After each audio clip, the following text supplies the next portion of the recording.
What a choice of live sport we have today. Next on Sky Sports 1 and interactive on Sky Sports Extra, it's Arsenal against Newcastle United for a place in the semi-finals of the FA Cup. And we've live coverage of the Scottish Cup semi between Ayr and Celtic later at 5:30. On 2 at 1:30, we've coverage of England's Six Nations match against Wales, live from Twickenham. And later tonight, there's live Test cricket as the coverage of the second Test between New Zealand and England continues. That's at 10:30. And on Sky Sports Extra tonight, there's live Spanish football, Real Betis against Sevilla at 8:30. Right now, though, here on 1, it's FA Cup football.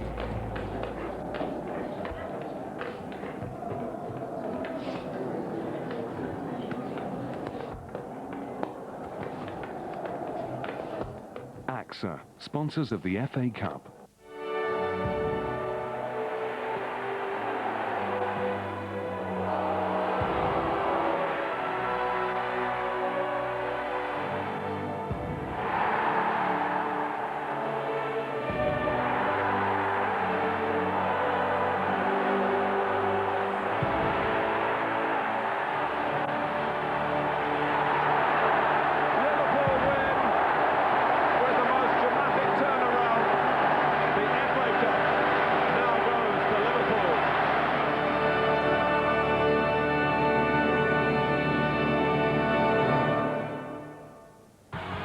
So no Europe, but he says the Gunners are going to win the double. Back up with a chance and he's taken it. Brilliant goal. That is genius. You don't buy them. They don't come in packets. From the England. Well, this is awesome from Arsenal. Oh, what a fantastic goal. Sylvain Wiltor, inspiration. It's the FA Cup or bust for Bobby's boys. 50 years ago, they beat Arsenal at Wembley to take this trophy. And Highbury certainly holds no fears at all for the two. What an equaliser, O'Brien. You cannot strike a shot more swiftly than that. Shearer, he's done it. We're at Highbury for the FA Cup quarter-final replay between Arsenal and Newcastle United. It's live on Sky Sports 1 and interactive for Sky Digital viewers on Sky Sports Extra. So no Europe, but Arsene Wenger genuinely believes Arsenal will win the league. 100% sure, to quote him, and you'll hear him say that later. He also believes the FA Cup is a real possibility. A season of real promise for Newcastle United a month ago is in danger of crumbling. Of course they'll take fourth in the league, but they want silverware. Does that increase the stakes here today, George, for Newcastle? Yeah, very much so. I mean, they've been a surprise package this season, not only sort of like topping the Premiership, but actually, if they finish in the top 4, a tremendous boost to the club to get into Europe, the Champions League next season. Does Wednesday's result for Arsenal change their attitude here to any degree? No, I mean, I think it was quite refreshing to hear actually a manager, a Premiership manager saying, you know, that they're going to try to win trophies rather than say, well, we want to finish in the top 4. And it was nice to hear Wenger saying that, we're going to go for the three trophies. But I think now they're knocked out of Europe, yes, I think the FA Cup is very important as well as the Championship. Arsenal make 5 changes from the team that played at St James's Park. No David Seaman, who's rested after playing in 11 games this season. Richard Wright is a starter, Arsenal's cup goalkeeper. Tony Adams returns. This is just his 2nd game this year, his 7th of the season. And Ashley Cole is back in that starting lineup as well after missing 10. Bergkamp and Pires left out in Newcastle. Both start here. Newcastle United had a real boost this morning when Kieran Dyer was past fit. He starts, but there's no Speed and McGlenn in their midfield. They're both injured. Jenis is cup-tied. Otherwise, it's very much as you thought for Newcastle United. We'll talk more about Arsenal's goalkeeper later, but any surprise at all that Richard Wright plays, despite the fact that Seaman is willing and able? I'm surprised, you know, after David's outstanding performances recently, saving the penalty at Villa Park. I'm very surprised he's not in the side, because if you're going to win the FA Cup, I think you've got to keep playing your strongest team. At the other end today is Newcastle United's Shay Given. Is anybody in better form at the moment in the Premiership? No, I've seen quite a lot of games this season. I would think that he is the top goalkeeper, the forum goalkeeper this season in the Premiership. He's been outstanding. Better and better of late? Yes, without question.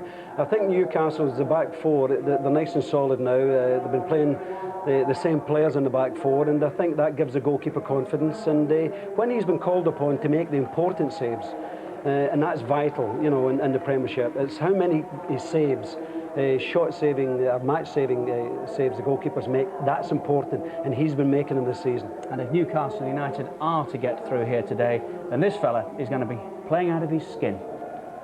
People will say that, I'm sure, and people will write us off and we'll be underdogs, and I suppose rightly so.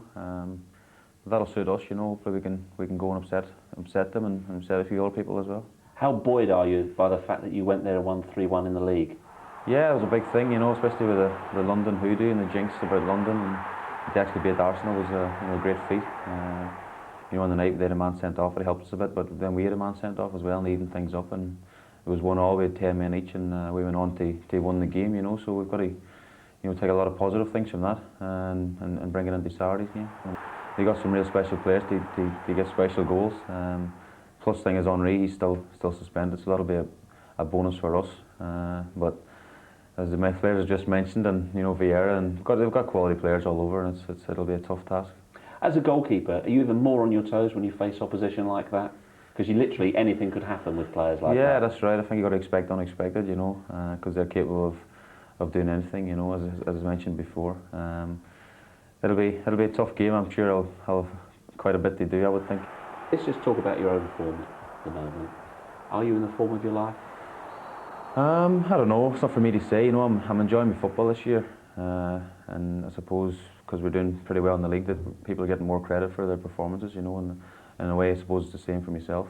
I think a big thing as well this year is we qualify for the World Cup, and you know, your profile gets lifted a bit, and you know, you get asked a lot about that as well, and I think that's helped as well. You're a fairly modest guy, but you know you're playing well. You've received lots of plaudits. What do you put that down to? Feeling settled here, your contract situation? Does that all contribute to it? I'd like to think so. I've been here nearly 5 years now, you know, and it's home from home, as I say. I'd say I'm enjoying my football more this year than I've ever done. You know, I've tried to take a more relaxed approach in the games, and you know, I think it's rubbed off. And I'd say hopefully it continues over the next few months and leading into the World Cup. Can you feel relaxed going up against Bergkamp, Pires, Cardew? Yeah. I mean, they're top class players, but that's what you gauge yourself on. You want to go out and play against the best and judge yourself, and that's what we'll be doing on Saturday. Any chance Bergkamp will get another one like that against him? I doubt it very much. I mean, tremendous goal, isn't it? Fantastic. I mean, one of the best goals I've seen for many a year.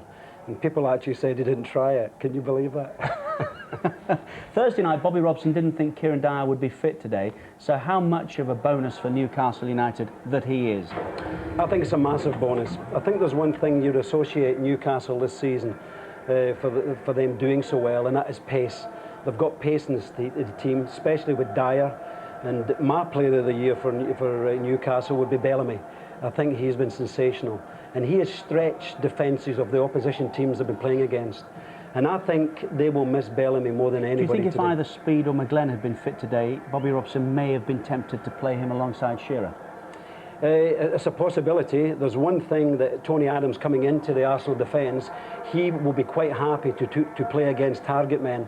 What Tony would not be like to play against is somebody with real pace that Bellamy has got, and I think it's a good game for Tony Adams to come back and play in against two target men. He'll pick up one, Sol Campbell will pick up the other one, so it won't be a problem.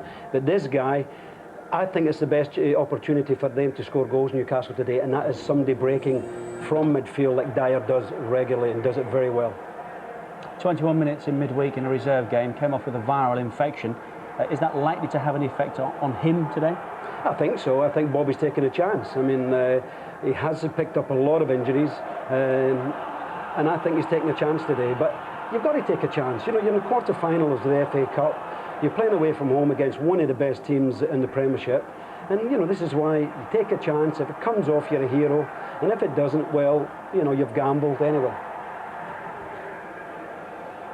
So that's Kieran Dyer and Newcastle United.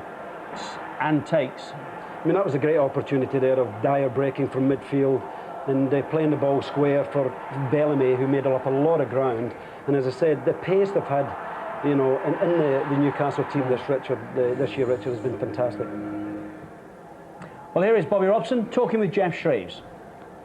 Bobby, you include Kieran Dyer. He's had a virus. Is he fully fit, and is it a bit of a gamble? Yes, on both accounts. I mean, his foot is all right. That was the main problem. He has had a virus this week.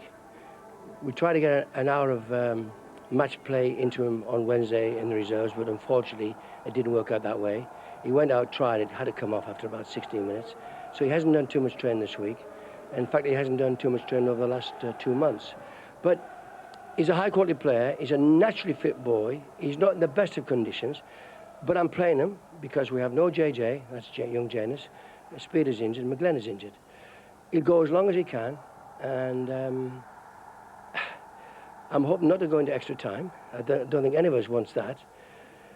And I've got young Kerr, who will make his debut if, you know, Kieran explodes. But we'll just have to wait and see. I'm not looking to take Kieran off. He wants to play in the match very much. You know, he's keen to play.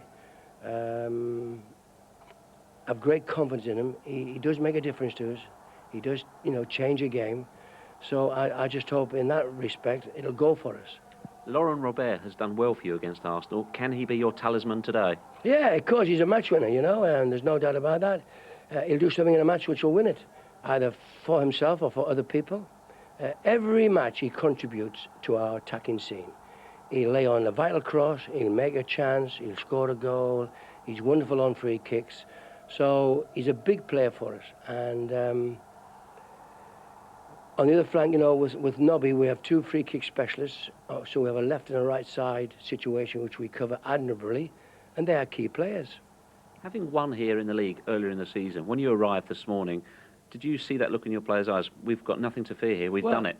We're not afraid of the match, you know. We've made some important points, you know. Be brave today and be full of courage, you know. Don't be afraid to attack, you know. Set your sights on winning. It's all or nothing today. I mean, just give 100%, enjoy the occasion, and give all you can. Start in the first minute, full out, and go to the last second. And our fitness level, I must say this season, has been outstanding. In all of the games that we've played, we've finished games really strong, you know, in the last 15 minutes of the game. And I don't anticipate anything different today. We're in good nick, we're in good shape, we haven't played any midweek matches.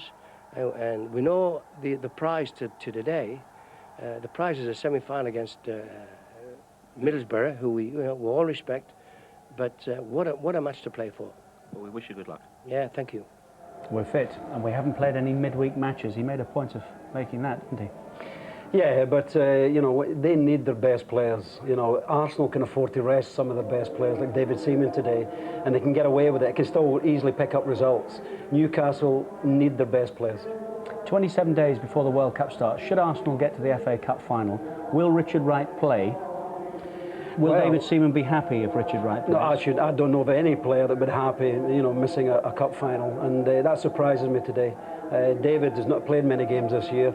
What I've seen of him recently, he's been outstanding. You know, and I would definitely play him the rest of the games, but probably they're trying to keep him for the more important Premiership. More important? Well, I thought you were going to say more important games. I was wondering what's more important than this today for Arsenal. Well, in my opinion, you know, I mean, I think it's. I've always been a great believer in winning trophies, and Arsenal have got a tremendous chance to win the FA Cup this season, and you know, go ahead and win it. You say Tony Adams is back in a game that will suit him. For what reason? I think it'll suit him because they're playing Alan Shearer and Carl Colt up front. Both, I would say, they're target men. Tony would be, I think, be happy that he's not playing against Bellamy, who's got fantastic pace and wants to get in behind the back four, the Arsenal back four. But with Shearer and Court playing, they will want the ball up to feet to hold on to it for the midfield to come and join them. It's only his second game this year. Can you, at his age, turn it on and off in the manner that he is going to be required today? I believe so. I think he's a natural leader. I think that he brings stability to the central of defence, although Saul Campbell has got better and better. I think Tony and Saul as a partnership, if Tony's fit and they can carry that fitness and experience through this a very, very important time for Arsenal. Arsene Wenger says that Wednesday is already forgotten and they're looking forward now.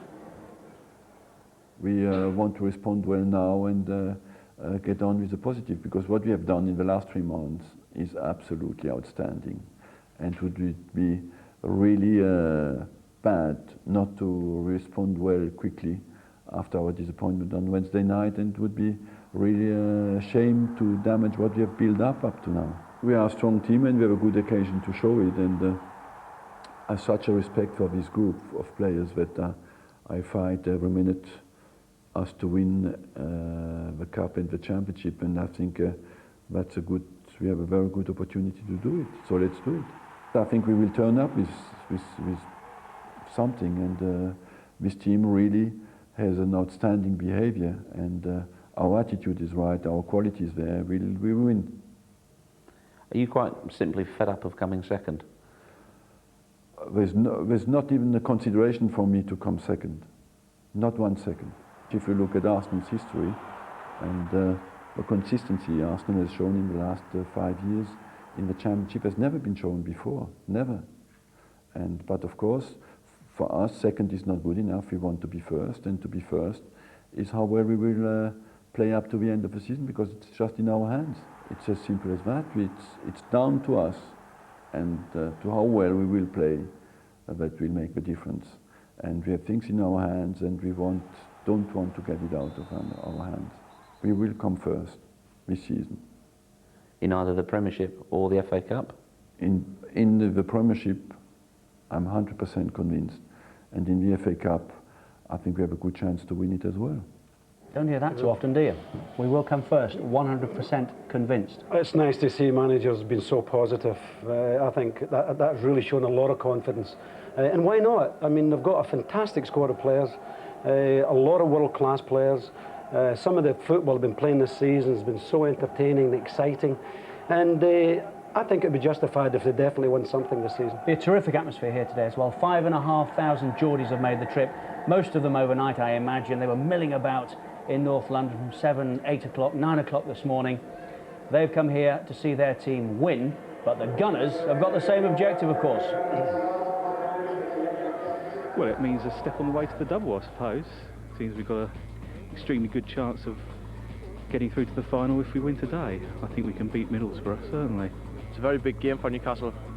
I think Shiva will make up for last week. I'll plenty miss. I think you get a hat-trick today. I think they should win today because it's at Highbury, and after the results they've been getting, well, it'll mean a lot. Well, I've supported them for donkey's years, and I've been waiting ever since the first cup for them to win another cup. So I'll be absolutely over the moon. Our times this year, you know, we've been pegging away at the cup for a couple of years now. It's about time we got back in it, yeah? If you told us we'd be in this position at the start of the season, I'd have told you were a liar. And here we are, we're getting close to a semi-final. We've been there before. Let's hope we go there again with a different result. So they meet again for the 4th time this season, and the other 3 have been special.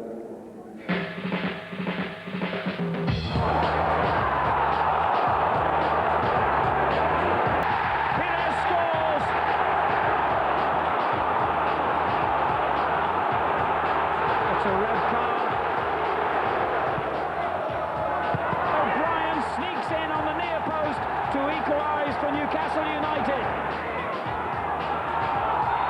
He placed his arm across in front of Cole. He's already been yellow carded. I think it's going to turn into red. And Robert is onside. He could win it here for Newcastle. He goes down, and it's a penalty. And a great strike. Newcastle United take the lead.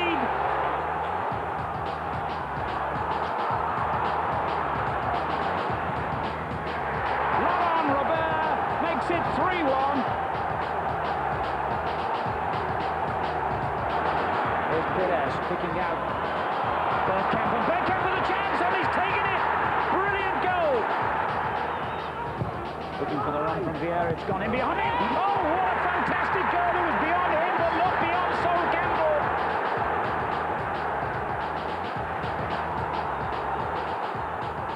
Will talk. He's got his cross in. It's Edu who sees the chance. Shearer. It's Robert.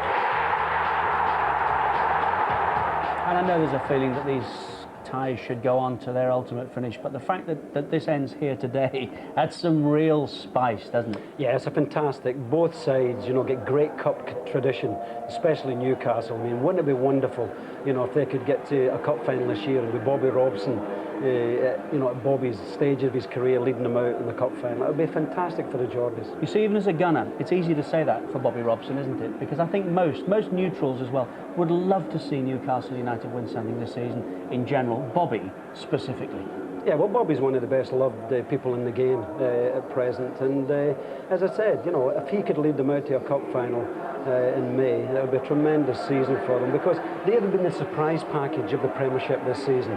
Who expected before the ball was kicked to be Newcastle actually heading the Premiership going into March? And not only that, they're still up there with a lot to play for, and also, you know, in a cup final. And this is their competition, Newcastle United, the FA Cup. 1-1 at St James's Park in a couple of weeks back. The last meeting before that, of course, was the '98 Cup final, which Arsenal won. Newcastle's last win in the FA Cup against Arsenal, the 1952 final when George Robledo scored the winner. The only previous Highbury meeting was way back in 1936 when Arsenal won by 3-0. Cliff Bastion scored a couple of penalties that day. Albert Beasley was the other Arsenal goal scorer. I mentioned that only because I wanted to mention a few names that George Graham played with previously. The interactive view has just got better and better, incidentally. The cameras and highlights options are now all in widescreen. There's a new way of listening to the match as well. The audio selector allows a choice between the main or fan zone commentary or just taking the atmosphere with the crowd option. Coupled to this is the most comprehensive stats pack around, live as they happen, all the facts, details on every English player, every Scottish player up and down the country, and that's about 4,000 footballers in total. And that service, of course, is only available from Sky Sports. So is this match commentary from Andy Gray and Martin Tyler. Thanks, Richard. I'm very impressed with your knowledge of the history of these two clubs' meetings in the FA Cup. But I think the immediate future, the next 2 hours, is a mouth-watering prospect. It is a massive game, Martin, and I think it's taken on even major consequences, bigger consequences. What happened in midweek to Arsenal, I think it becomes a far bigger game for them. It's always been a big game for Newcastle. They love the FA Cup. Since this draw was made, Bobby Robson and Alan Shearer in particular have said this is what Newcastle fans want. This is a trophy they hold in the highest esteem. So therefore today, massive, massive game, bigger than the first one. Let's have a look at the teams for you. And David Seaman hasn't played in the FA Cup since last season's final, and that is still the case. Richard Wright got the nod at Newcastle 2 weeks ago and again today. For Tony Adams, it's been only the FA Cup for the past 6 months. One game in round 5 to be precise. He'll be hoping for a longer comeback now. It's also comeback day for Ashley Cole into the starting 11 after an 11-game absence. Lauren is injured. Thierry Henry is still suspended for his antics at the end of Newcastle's last visit to Highbury. It was Henry and Kanu in Turin on Wednesday. It's back to Bergkamp and Wiltor today. Would have been an interesting one, Martin, if Stepanoff hadn't been injured. He's played ever so well alongside Sol Campbell, but his injury at Villa Park allows him to pair Adams and Campbell together again. I think if Bellamy had played, it might have been a different prospect for Tony, but he's playing against a couple of guys he'll enjoy playing against, people who will sit up against him, contest the balls. But Dion Dublin caused Arsenal a lot of problems in the air second half at Villa Park. And Arsene Wenger will be hoping Adams and Campbell... They also conceded a headed goal in Turin on Wednesday, of course. We'll be hoping those two will cope a bit better. Midfield, well, it's talented. I think this is the key. I think this is a stronger midfield than the one they're going to face. Ljungberg back in here, a real threat, and Pires as well. And what we've got today are 4 players wide on each side, 2 on each side, that can really be match winners today. We often talk about the front men, and they've got 2 talented front men, Arsenal, in Bergkamp and Wiltor. And they won't play right up there. We saw it last week. Bergkamp will drift off it. Sylvain Wiltor will drift left and right. That will allow space for the likes of Pires and Ljungberg to make the forward runs. As you've been hearing, Newcastle's problems mainly in midfield. Speed and McClenn injured. Jenness not eligible. Kieran Dyer does play. His foot problems have cleared up, but he has been ill, and no one with Newcastle today quite sure how long Dyer will last. Craig Bellamy, incidentally, is back in training, but not yet ready for a return. A couple of weeks, I think it'll be. So Carl Cork continues as the attacking ally to Alan Shearer. Well, it's a familiar looking back five now that Bobby Robson can pick. It's pretty much set in stone, or has been over the last couple of months. If this five have been fit, they've played, and they've done exceptionally well, given, as George Graham has said, probably the pick of the goalkeepers in the Premiership this season. In midfield, you see what I mean about the two wide players, Mark. Solano and Robert, capable, on form, top form of winning any game for Newcastle. It's important. But he does like to go forward with Acuna, but with Dyer automatically going to be the one who does that, then Acuna's got to be a little more disciplined today. And as you see up front, if you tell me where the threat there, if you can get the ball wide, if you can deliver it, then I guarantee you Shearer and Court will pose anybody a problem. Malcolm MacDonald, a great striker for Newcastle United, and of course after that for Arsenal. Still lives in the northeast of England and probably doing a bit of media work down here today. Nice to see him. Always nice to see Sven as well, who's got a squad to tell us about later today. England play Italy on Wednesday. Of course, at Ellen Road, you can see that one with us on Sky Sports. Double the allocation for Newcastle United from the league game here in December. Over 5,000 Geordie fans. Some of them have had to get up very early this morning to be here for kick-off.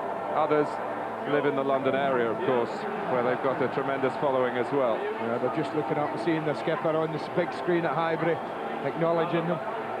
That's what makes the FA Cup, Martin. The fact that, unlike a league game, when you have a little pocket of away fans in this corner, away to our right, now they've got the whole end.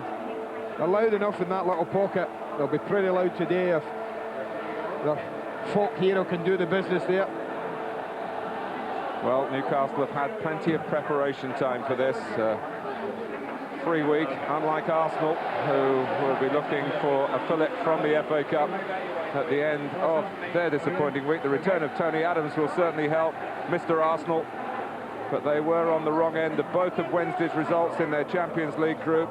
They're probably travel-weary too from the trip to Turin, but this is a wonderful fixture on which to focus their considerable domestic ambitions. Memories of that 98 FA Cup final at Wembley. Adams, of course, held the cup aloft.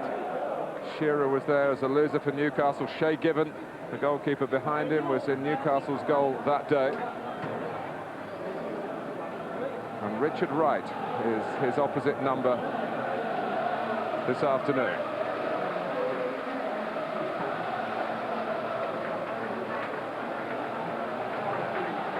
Well, it's a fourth meeting this season.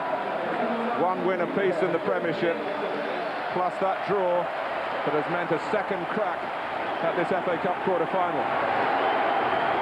Arsenal and Newcastle have been so evenly matched that there is a high sense of anticipation at Highbury. It's live. It's coming up for you right after the break.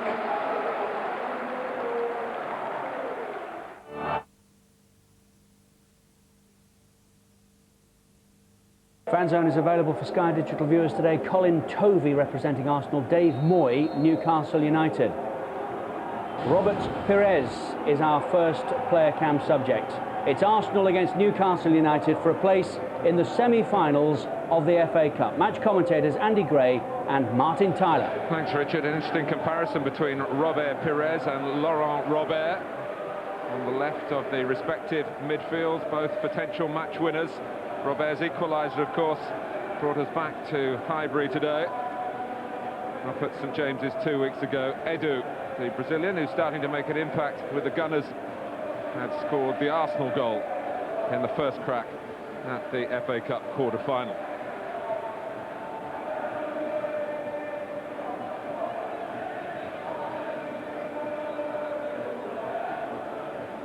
Dennis Bergkamp still looking for an FA Cup winners' medal. He missed out against Newcastle in '98. He was injured in a league game a couple of weeks before.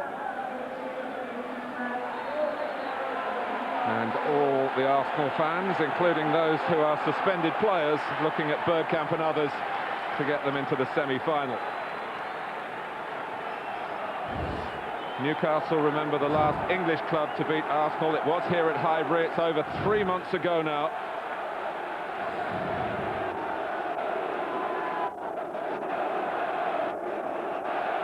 Both sides in the quarter-finals for the 4th time in 5 years, both looking for a 4th semi-final in that period.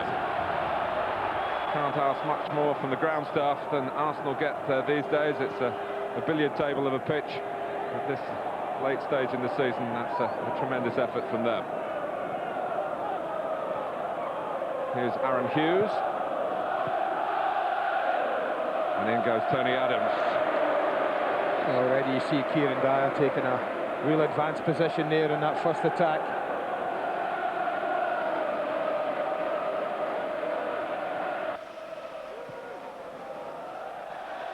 It's the 4th Saturday in March, and on 3 of them Arsenal have been playing Newcastle United.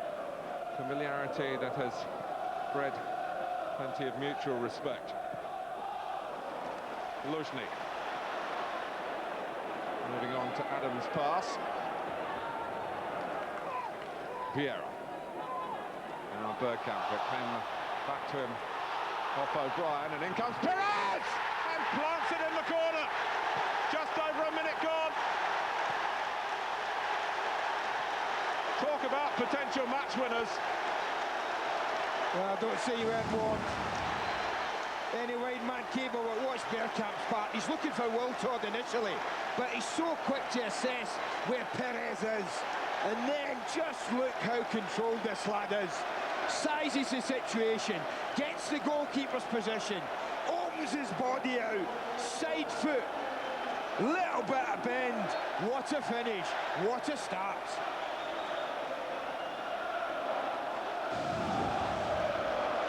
Well, it's been a very profitable season for Pires already. He's now taken his goal tally to 13 for this campaign. He's got the winner in the last 2 Premiership games for Arsenal. Surprisingly, he missed from a similar position against the Juventus in midweek. Never showed any hesitation here with the early chance. And Arsenal are off to a flyer.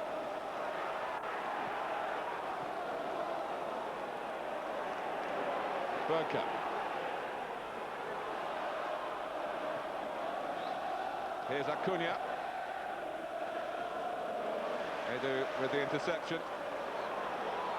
Ashley Cole galloping forward ahead of Pires. He'll keep it in. Wiltord offering a short option for the left back. Cross came into the middle of the goal where Given was able to claim it. Well, to clear your heads. A couple of minutes now for Newcastle. Well, if they want some source of comfort in the league game here, Robert Pires gave Arsenal the lead in the first half, and Newcastle won by 3 goals to 1. And here's Carl Court. Now Distin. Shearer just dropped back to stay onside. Adams had him in his sights and the ball as well.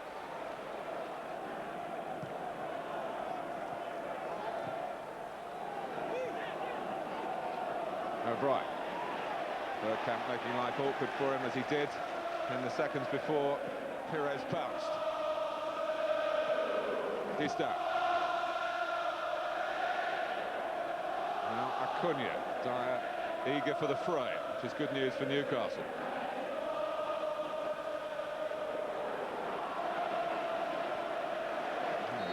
Kept it away from Wiltord, and then Dennis Bergkamp just had a little nibble at the back of Kieran Dyer. Uriah Rennie, referee, did well to spot it. The ball had gone.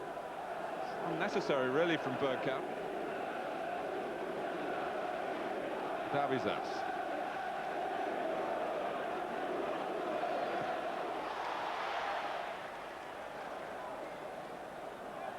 Well, Shea Given is typical of Premiership goalkeepers. He does his homework on opponents.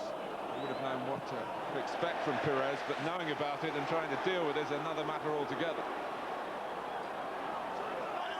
And here's Wiltord. Arsenal exploring again with Bergkamp. With Bergkamp off the bar. Back to Wiltord. What an effort. Edu. Good reach by Noel Solano. Stop it dropping for Bergkamp, who had the crowd on their feet in anticipation again.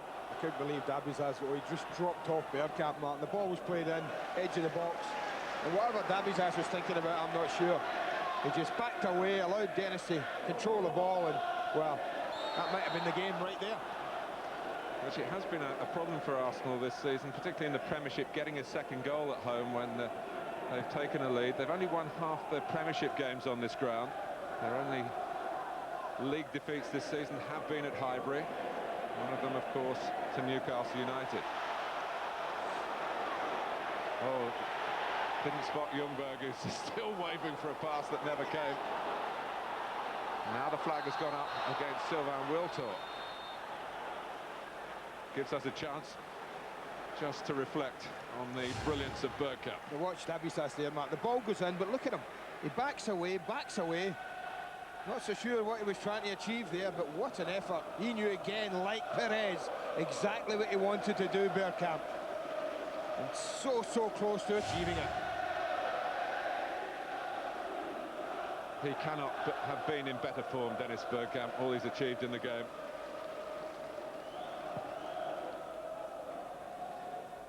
The word that Arsene Wenger used about him on our programme last weekend was perfect.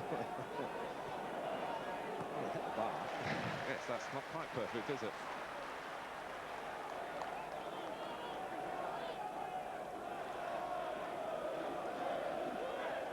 Here's Laurent Robert. Pressed by Ljungberg, foul by the Swede.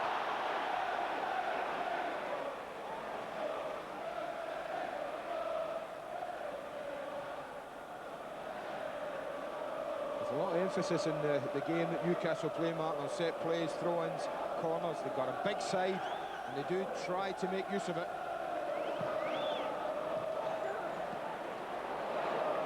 Dyer. There's no one outside him, so he cleverly lured Wiltord and explored a more central route. Bergkamp, the runners on again, it's Ljungberg. The ball went left to Wiltord. Freddie Ljungberg, a study in frustration at the moment, twice. He's a run-off Laurent Robert, and that's something that Bobby Robson has been emphasising to his left-sided Frenchman, that you've got to do some work in your own half of the pitch.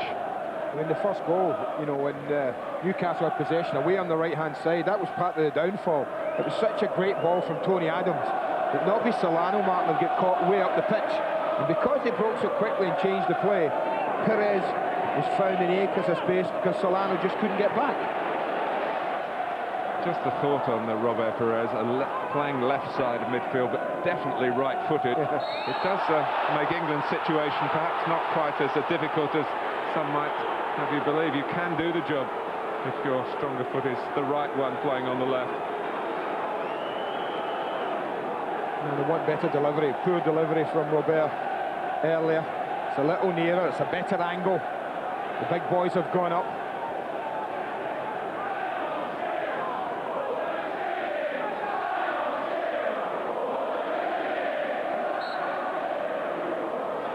That's Solano.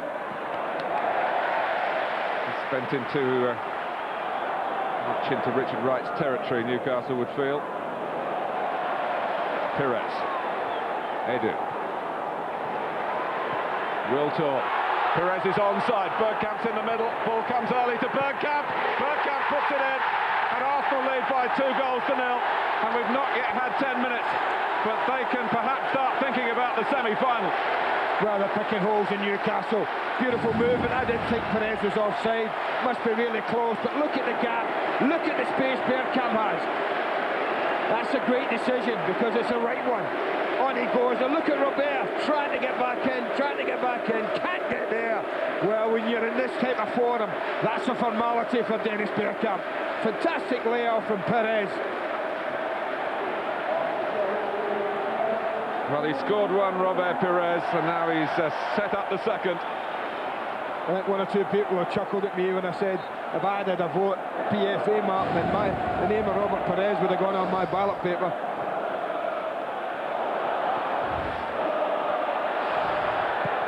That was a rather nervy back pass by O'Brien.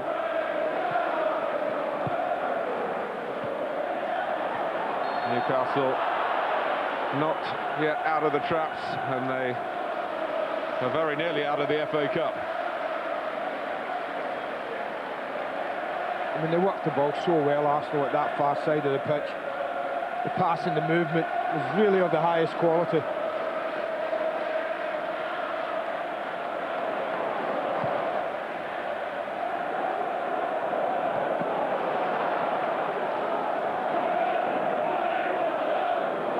Robert.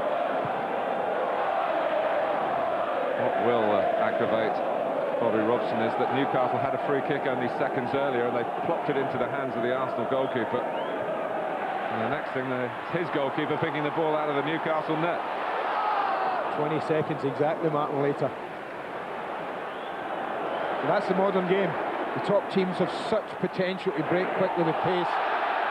Arsenal are typical of that. Solano, flag's gone up. Well, the boos are for a free kick that they think should have been given against Freddie Ljungberg. I didn't think he was offside. You see Luzhny, I think when the ball's played, they're fortunate to get away with that. But this is the challenge where they're saying free kick, was it given? Play went on, offside was.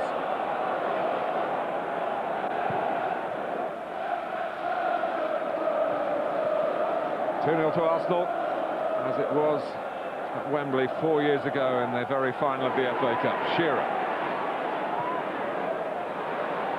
Here's Solano. Ashley Cole thought he got away with it, but was overconfident. Acuña's in there, it's just too high for him. It comes out to Robert. Now Distin. Ljungberg got a foot in. A bit of overconfidence over in that far corner by Cole.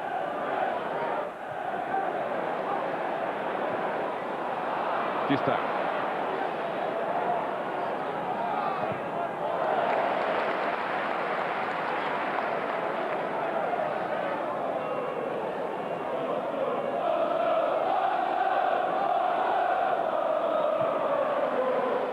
Swept out by Campbell. And Hughes has done very well in the circumstances. Caught.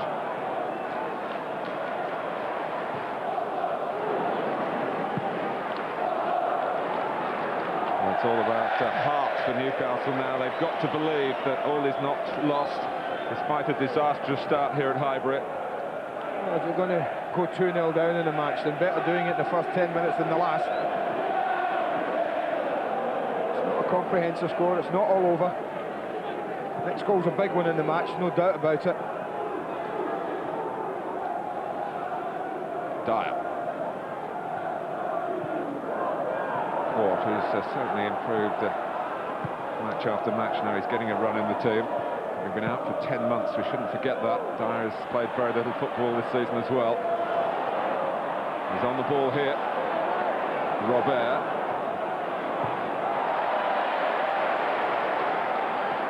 Usually appealing for the throw before the ball went out. It was a little static. And, Robert hasn't given it up. I thought that was an Arsenal throw myself.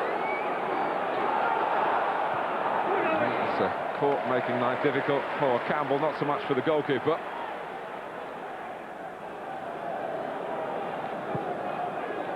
Pires.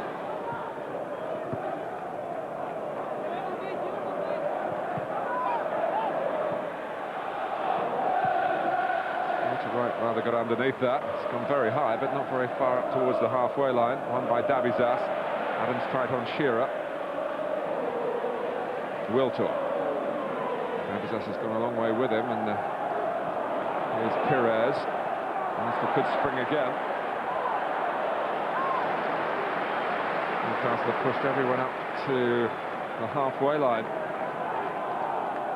Well, the success that they've had this year, Newcastle's been based on really good teamwork, Martin, their togetherness. It's really going to be tested now. Maybe not the best, maybe not the best individuals in the world, but they've worked really well as a team.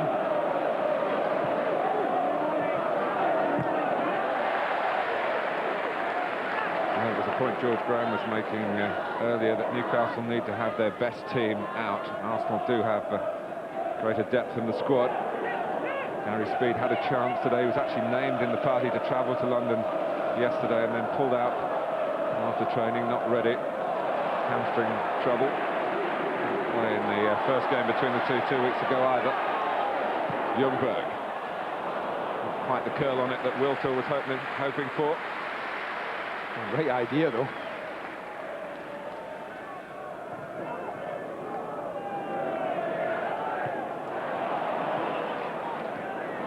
Ljungberg. All a bit muddled from Sylvain Distin, but he was coming in from the wrong side. Ljungberg had got away from him, and Uriah Rennie says that's going to be a booking. Yeah, I think once a player's past someone like Freddie is there and he's getting hauled back, then you can't have a lot of an argument when the yellow card's produced.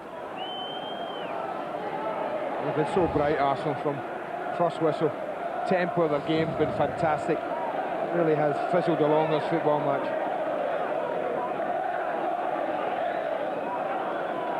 And this can go left to Cole if he wants it. Goes into the feet of Wiltor.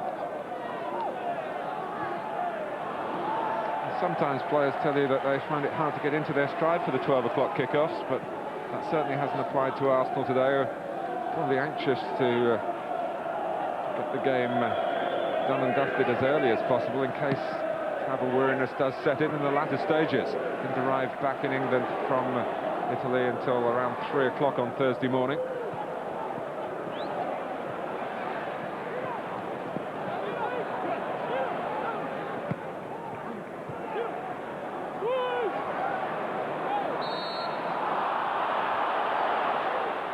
By Cole on Hughes. They didn't need to. Wasn't much of the ball to be seen there. All he's done, Ashley Cole, is just give Newcastle an opportunity to ask more questions aerially.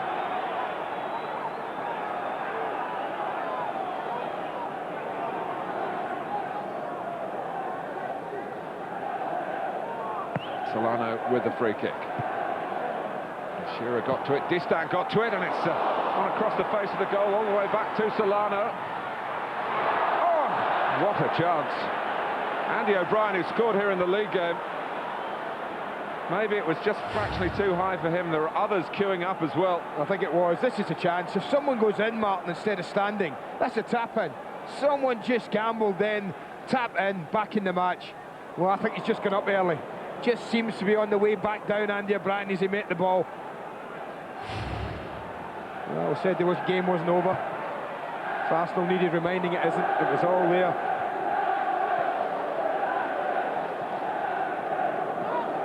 Quarter-final, of course, last season. They did finish off very quickly against Blackburn Rovers with 3 first-half goals. Ljungberg, a change of direction. Bergkamp.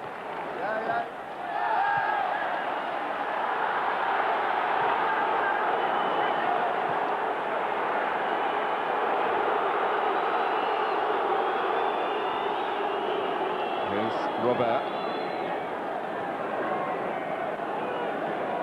Now Dyer.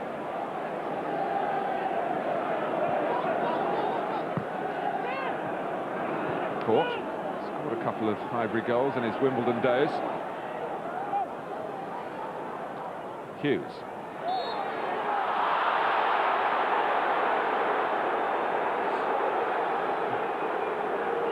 Rennie has decided that the first offence was committed by Bergkamp.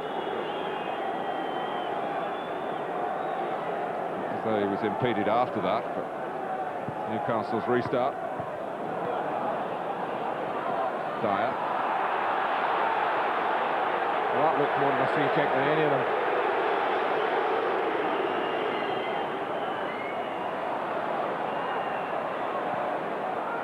Distin.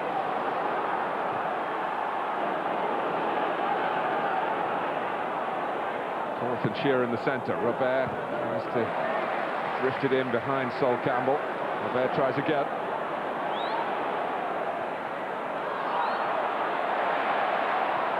This is where Newcastle have got to be careful. You can understand their willingness to push numbers forward, but Arsenal can be so inspirational and so incisive on the counter-attack.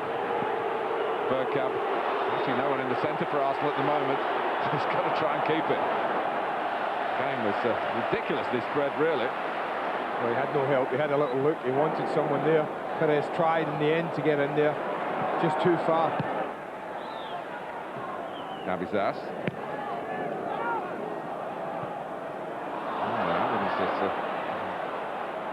In danger of giving it straight to Carl Court. I had a feeling this game might be open, Martin, but I thought at 2-0 up, Arsenal might try and close it a little bit, but no signs of that. It's the way they play now, Arsenal. Great to watch. They're such a forward-thinking team. Lee Dixon up and running in case he's required for Oleg Luzhny, who's getting some attention from Gary Lewin. Well, they get caught with Robert just in here. He goes in. You can see, I think it's just a knock. As if it's the left ankle. It is that they're treating. Robert just seemed to catch him. Martin Keown had 70 minutes of a reserve game in midweek. So he's on the comeback trail. Stepanovs is out. He got hurt against Aston Villa last weekend. Didn't play in the Champions League. Trying to get Luzhny back on. Comparison with Robert Pires and Laurent Robert now extends to the player cam. Switch from one French international to another. Well, he won't be minding if it affects the player cam as much as Pires did.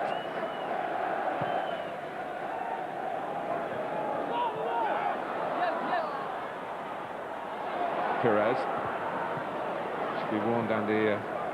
Well, you know it in any case, that France plays Scotland. I know. Wednesday. These boys will all be rested, of course. Laurent Robert is not in that squad, incidentally. Shearer, the shot's on, and he's tried to chip it. That was a very bright idea as well. He's beaten him. He's beaten the keeper. Unfortunately for Alan Shearer, he beats the post. But what a chance. Tony Adams gets sucked in. So aware of Richard's right position, he just turns. The little dink. Oh, he's only a foot away from bringing his team back into it. Well, since it's gone to 2-0, they've had two very strong openings, Newcastle United.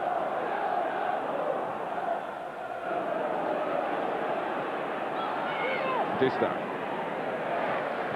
Robert. Back to Dista. Court letting it run. Shearer having to chase them. Dyer waiting on the edge of the area. And he's worked it well enough to get Newcastle the corner, Alan Shearer.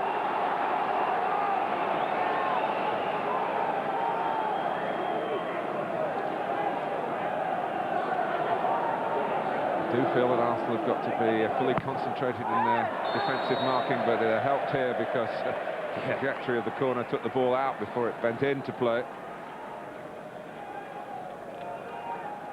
Well, they got blown away in the first 10 minutes, but they've really come back into the game, Newcastle, and you can see that by the amount of possession that they've had in the game.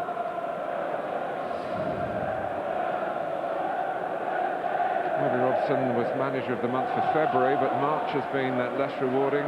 They've lost 2 and drawn 2, and here they are 2-0 down.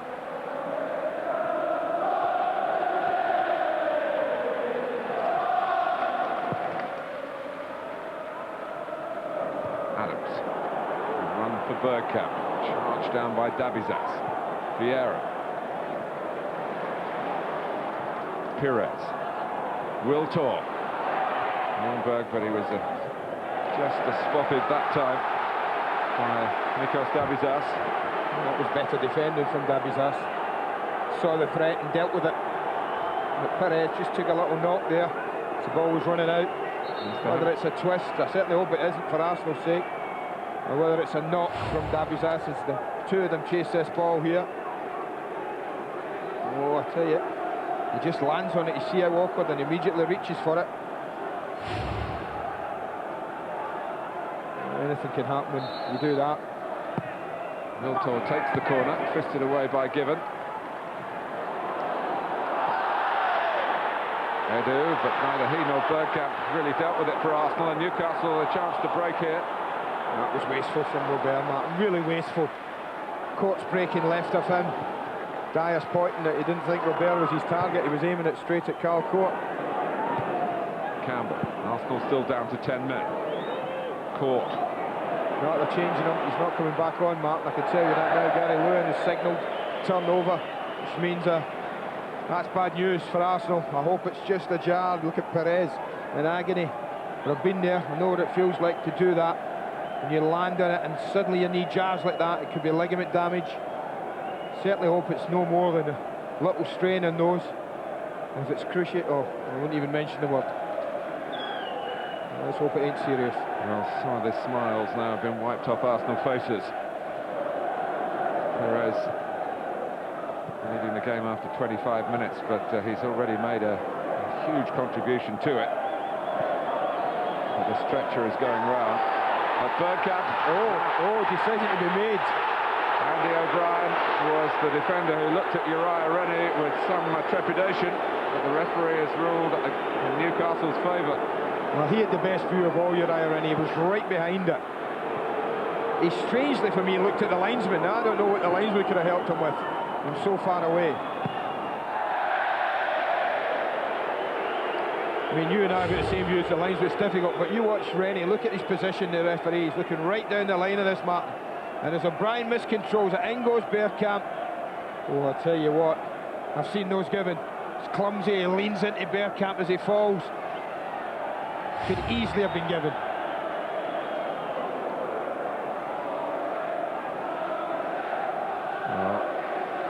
For all football lovers, this is a very sad sight. Robert Pires has illuminated this season.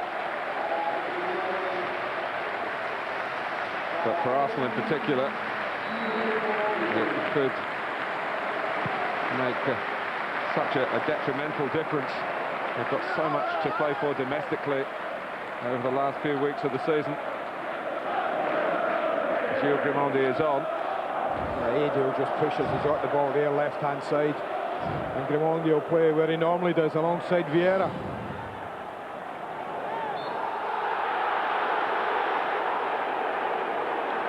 Not the best tackler, Dennis Bergkamp. He may be perfect in other ways, but... he gets himself into trouble because of it, doesn't he, at times? Well, I can remember an FA Cup quarter-final replay at West Ham when he got sent off.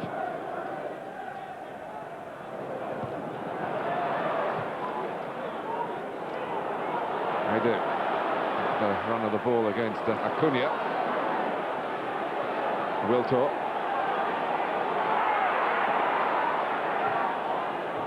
Grimaldi.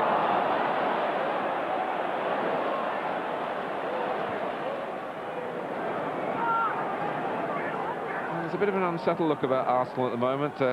Players themselves will feel deeply the loss of Pires.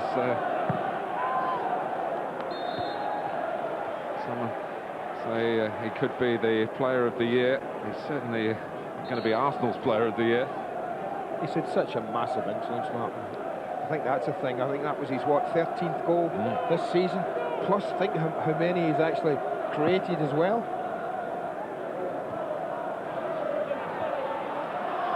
I think of that massive one at Anfield, down to 10 men, when he skips past Steven Gerrard and lays it on for Freddie Ljungberg. Things like that.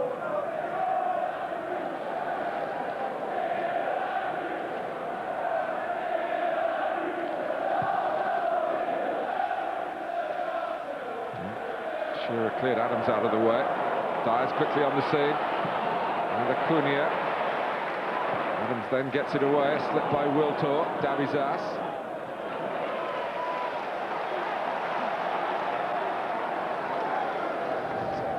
From the Scottish Cup, Ayr United, the surprise package against Celtic. Sky Sports 1, that's tonight for you at 5:30. Tomorrow, from the Premiership, a Premiership Plus offering, Liverpool against Chelsea, 1:30, channel 433. It's a pay-per-view event. This is a really good spell for Newcastle. You just feel if they could get themselves back into this game before half-time. Header. Chested away from Bergkamp by O'Brien.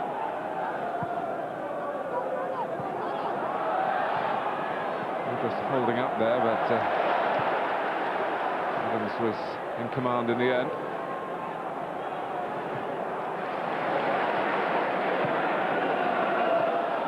It's another factor that Newcastle might be able to exploit. Tony Adams, just one game in 6 months in the senior side. That was in the 5th round of the FA Cup here against Gillingham, in which he scored in that 5-2 victory.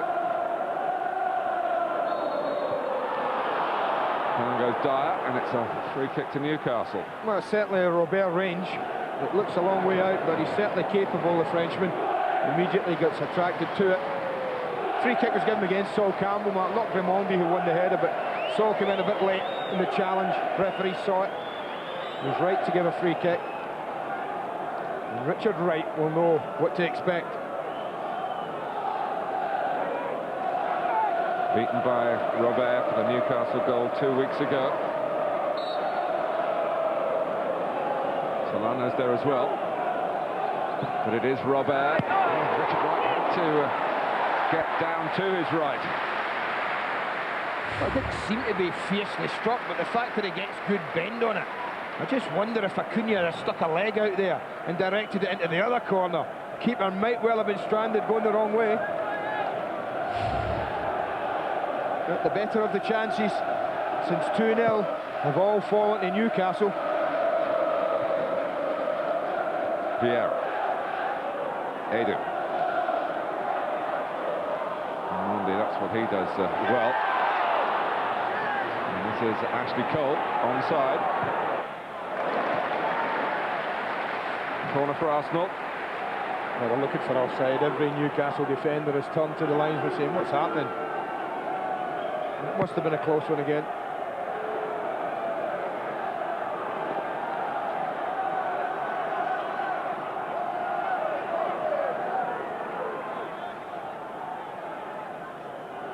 Campbell trying to get free. Davizas trying to check his every move. Adams needs one goal incidentally for 50 for Arsenal.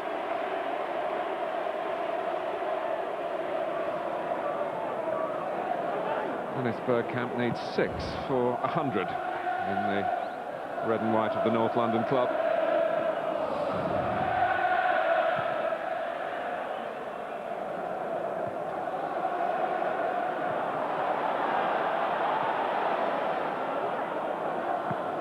Hughes.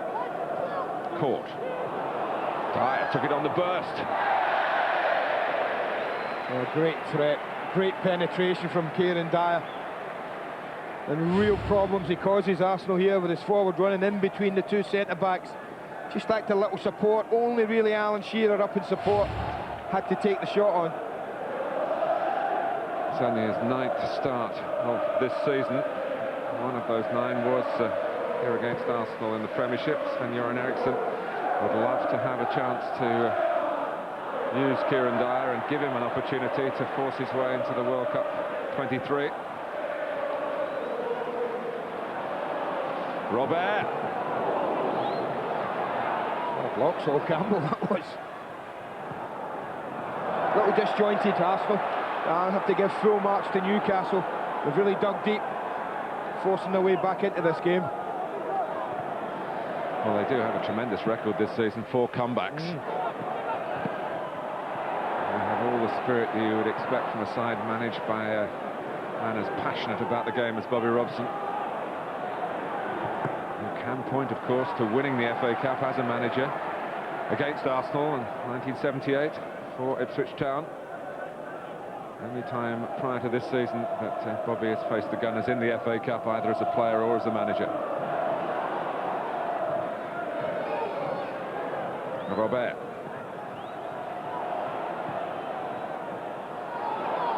I don't think Uriah was quite sure that it was handball. Ljungberg was. He was apologising for it. The ball went Newcastle's way in any case.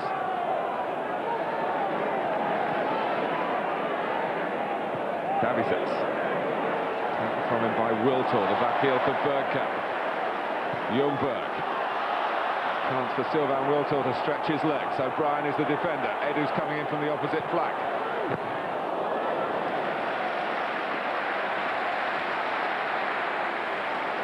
It's been rather a lean spell for Arsenal. in the last 20 minutes or so. That's the thing Newcastle have to guard against more than ever, Martin, is the fact that a quick break can produce a goal, and a third goal we just feel would be the decisive one if it goes to Arsenal. Still 10 minutes to go to half-time, so it's not yet cut and dried at Highbury.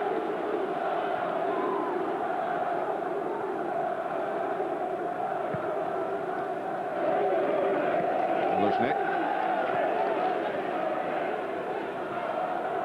Vieira, if he plays against Scotland, that'll be his 50th cap for France.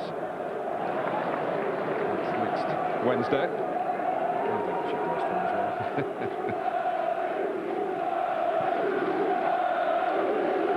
It'll be interesting from the Scottish point of view with Bertie Vogts. Yeah. Actually, he has called into the squad a young Newcastle player who's out on loan at Hibs, Gary Caldwell. His brother Stephen is with Newcastle here today. Not the only youngster that the great German has enlisted for Scotland for his first game. Hughes. Will Ashley Cole be picked for England? Will David Seaman be picked? He's never been involved in a friendly for Sven-Göran Eriksson. Maybe now is the time. Shearer won't be, I can tell you that. David Seaman on the Arsenal bench today is fully fit. Richard Wright played in the 4th round, the 5th round and in the quarter-final at Newcastle as well as today.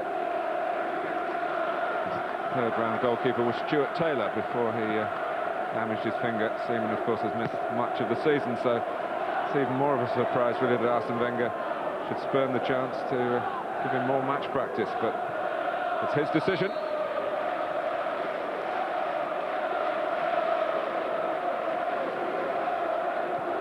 Bergkamp. Vieira.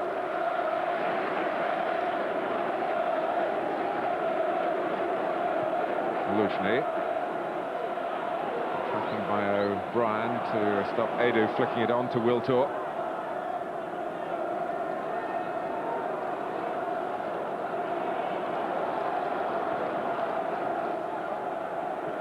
Solano.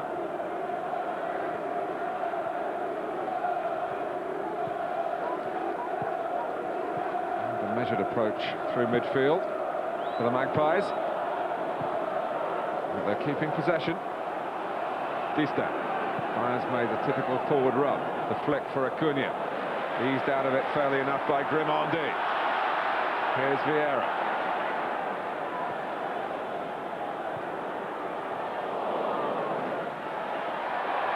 Acuna accounted for Ljungberg, but and the ball as well. Robert, past Grimondi, past Vieira. Caught. Oh. He holds his head in his hands and he knows. Robert really contributes here. It's a lovely run across field and eventually he does find a free player, but time to pick someone out, time to put a good ball in. Oh, it's wasteful. Just prior to that, Andy, Patrick Vieira got the ball in the centre circle and opted for a little pass off to the left-hand side and didn't drive on maybe in his typical manner of a couple of seasons ago at the opposition. I think what they don't have either, though, Martin, when he knocked it left, I think if that was Pires they were knocking it to, he'd immediately driven at Aaron Hughes and tested him with his pace, but Edu is a passer. He's looking to pass every time he gets it. Not one who travels with the ball at his feet too often. Dyer.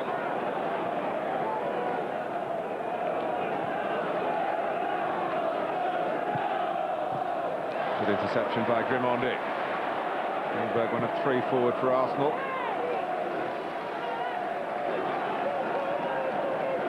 And Ljungberg was Arsenal's scorer in the FA Cup final last season when it seemed that that was just going to make sure of a victory against Liverpool until a certain Michael Owen decided to change the events of history. Vieira's given that away, looking left. And it's Solano, who looks right for Newcastle to Carl Court. Shearer's in the centre. Plenty of other Newcastle players backing up the striker here, including Hughes. And he's got to He's been given the chance to regain possession, but he might have been worried about being caught too far forward. It was St. Patrick Vieira a couple of times now, the last twice. He's been rather sloppy, the big Frenchman, giving the ball away really cheaply for him. Robert, they're two on the one here, Newcastle, Shearer and Robert against Luzhny. Others getting around the right back now for Arsenal. Distin.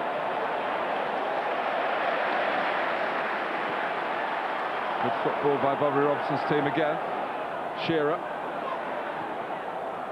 Campbell, when they get to the final third, is able to cope then.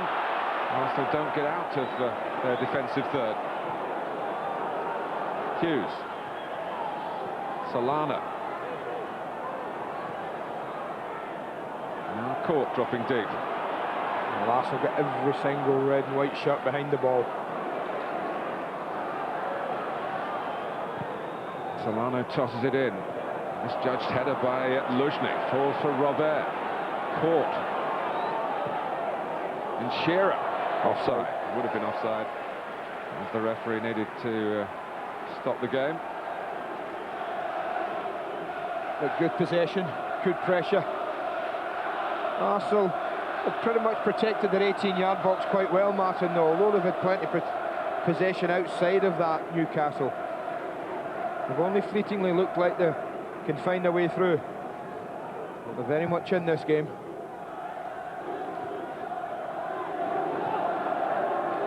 And Shea Gibbons been he's been a spectator for the last 25 minutes of this game. I'm sure Bobby Robson will be emphasising to his players at half-time. They're the ones who've done the travelling in midweek. They're the ones who've had a game. And they're the ones who've lost out in the Champions League, with all the emotional downside of that. And even they're faded in this first half of Arsenal. But they have built such a strong platform inside the opening 10 minutes. And Sylvain Wiltord just poked the ball away at the corner flag. Uriah Rennie sufficiently just having a little word with him. Such a cheap booking that, isn't it, if it happens? But it is in the laws of the game.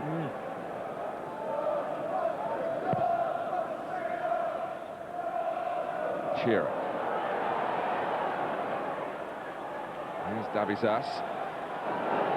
Trying to defend from the front for Arsenal. And he does so. Rather given to him by Laurent Robert. Here's Grimandi. Edu. Wiltord going to the left. Edu deciding to go for goal. Does have quite a reputation in his own country for shooting from long range, particularly free kicks. Haven't seen too much of that side of him here with Arsenal. But he must be beginning to feel that he really belongs now. Getting a good run in the senior side. And he's scored in the FA Cup, scored his first Premiership goal last Sunday at Villa Park.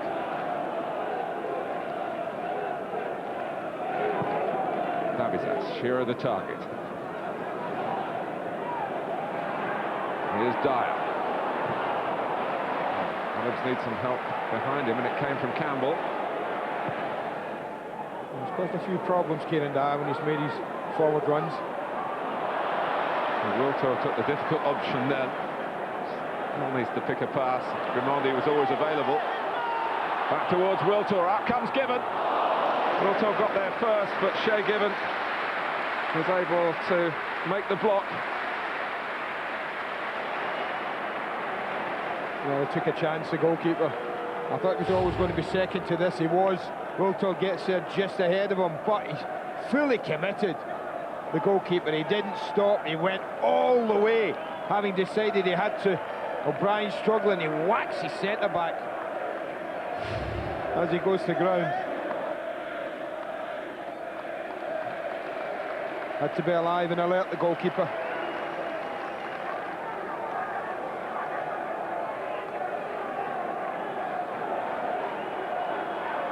Certainly not the concern around Wiltord that there was around Pires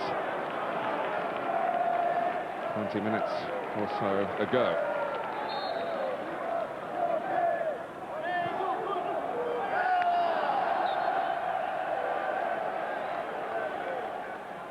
come to added time before half-time.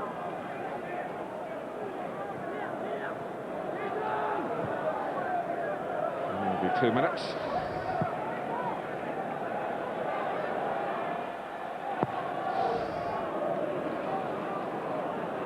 Cam.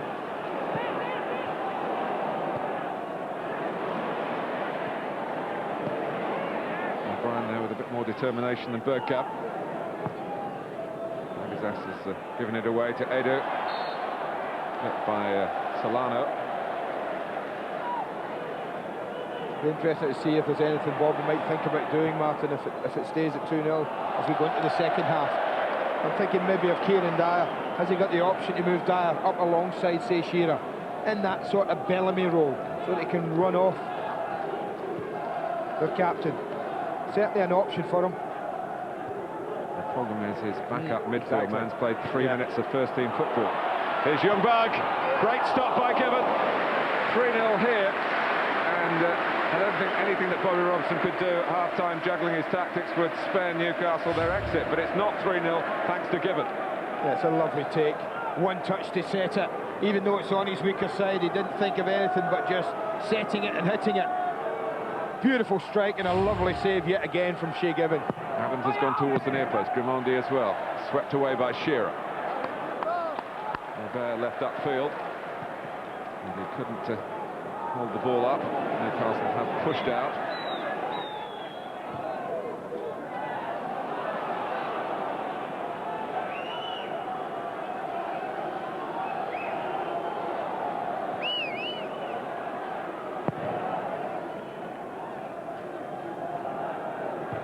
Still judges those very well, Tony Adams.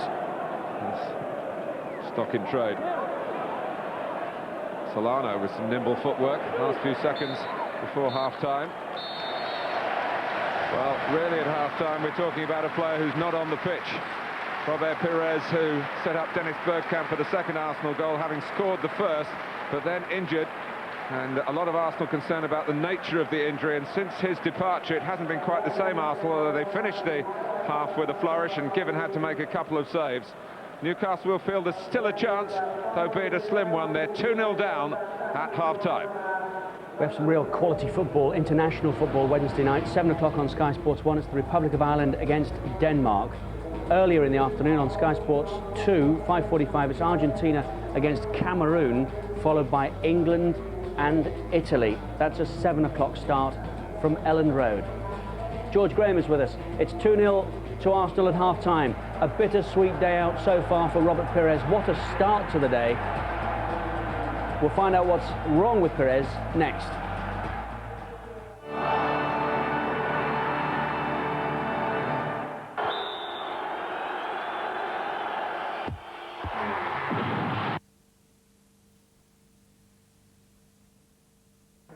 What a start, and what a goal from Robert Pires.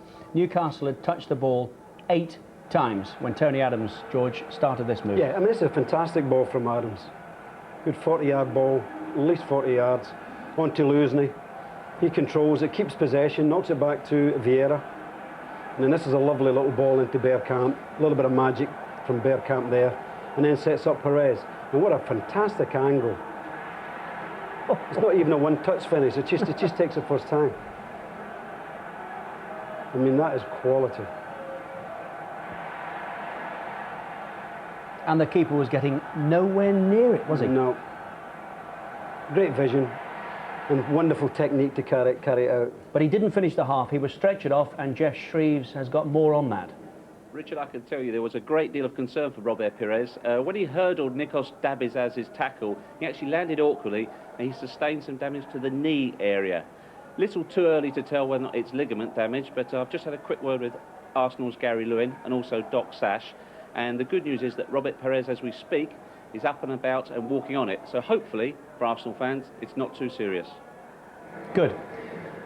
Bergkamp got the second with less than 10 minutes on the clock, and from here it was a long, long way back. But look at the pace of the break again. Has Bergkamp ever been in better form than he is at the moment? Well, I think he's been rested very, very sensibly during the campaign. And when he's come into the team and all that, he's brought a lovely enthusiasm alongside his ability, and he looks on fire just now. Never any doubt, was there, from this point? No. I mean, Pires scores a great goal and makes the second one. It just shows you, that Pires, for me anyway, what I've seen this season, has been, Arsenal's man of the season. But in fairness to Newcastle United, they have dug in, and would it be fair to say that they've had better chances than Arsenal since going 2 down? No, I would say that Arsenal, for the first 20 minutes, fast out the blocks, 2-0 up, instead of Newcastle collapsing. I think Newcastle, possession-wise, especially the last 20 minutes, have done very well. Probably the best chance here was this header. I thought that was a tremendous chance. Shearer's chip shortly afterwards. Yep, good, great vision.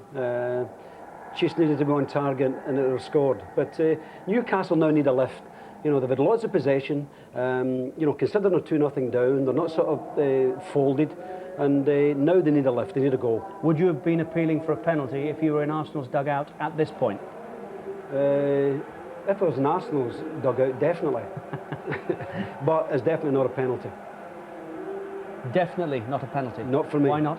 No, because I think it's a challenge, just a challenge, and Bergkamp's gone down, but no, definitely not a penalty.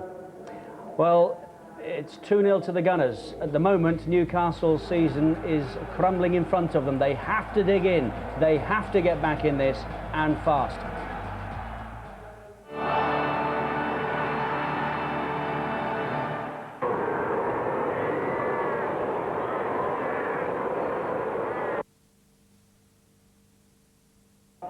George Graham's back tomorrow afternoon with Marcus Buchan for the Barclaycard pay-per-view offering. It's live on Premiership Plus from 1:30, and what a game. Liverpool meet Chelsea. At 3 o'clock, Super Sunday takes us to Craven Cottage, and these two could do with a win. Fulham and Spurs, that's live on Sky Sports 1 at 3 o'clock. What's Bobby Robson likely to do you think, George, to get Newcastle back in this game? Well, first of all, they've got to try to get themselves into the game by getting a goal. That'll give them a great boost. But they've got to get the ball wide, especially on the left-hand side to Robert, which I think it could be a real danger against Luzny. I think they'll still come out with the same team, but after 20 minutes, I would seriously consider bringing on Lua. He offers a different option to the two big centre forwards. Lua is very unpredictable. He will run at centre halves. I think Tony Adams especially has had a very easy 45 minutes. It's 2-0 to Arsenal, halfway there. Let's rejoin Andy Gray and Martin Tyler. Thanks, Richard.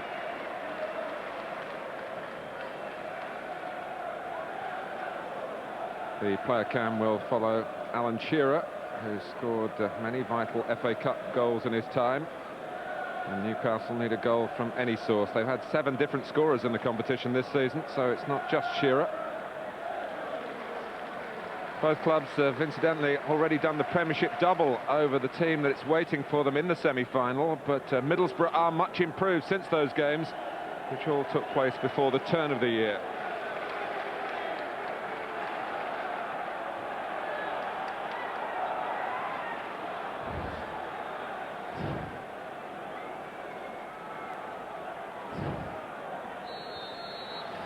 The team from Tyneside looking for a turnaround here.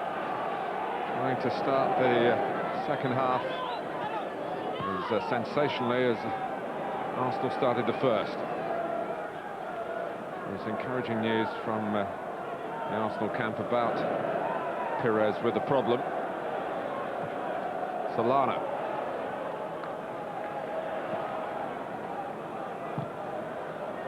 By Dabizas.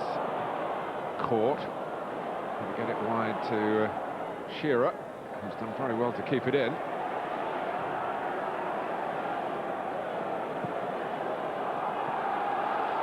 Let's get some other half-time news from Jeff Shreve. Jeff. Martin, I just had a quick word with Bobby Robson. I said, what's the plan now, Bob?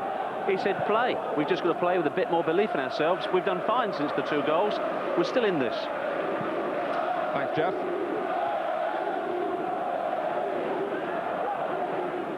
Dyer.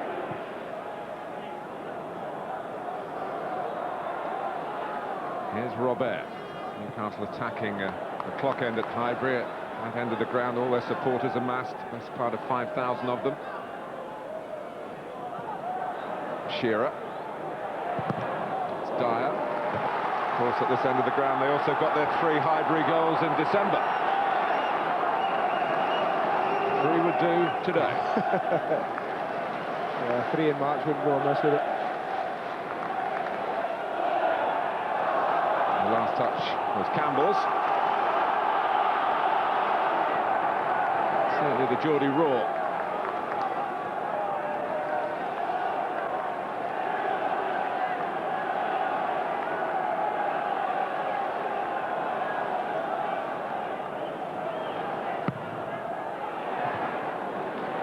By Gilles Drimondi defensively. Wiltor. Didn't get very far, backed up by Ljungberg.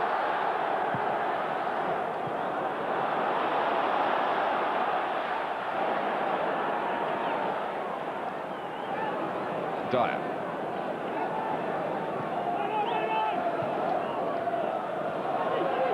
Solano. Also just a little bit flat there. In danger of being caught square. Ljungberg.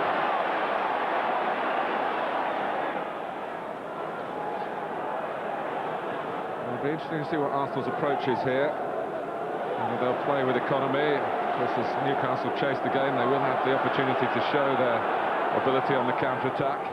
Even without Pires, even without Henry, is considerable. They do.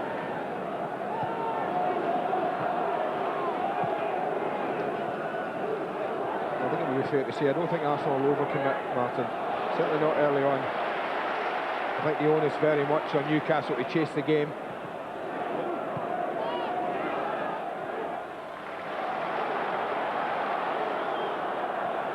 Lushnet. This isn't cautious from him. Probably been told that Robert doesn't like running back towards his own goal, so why not take him on, give him the problem? And Oleg Lushnet did that. Well, the first real positive thing that Arsenal have done this half. Just a little nudge in the back there, just to unbalance Lushnet on his run.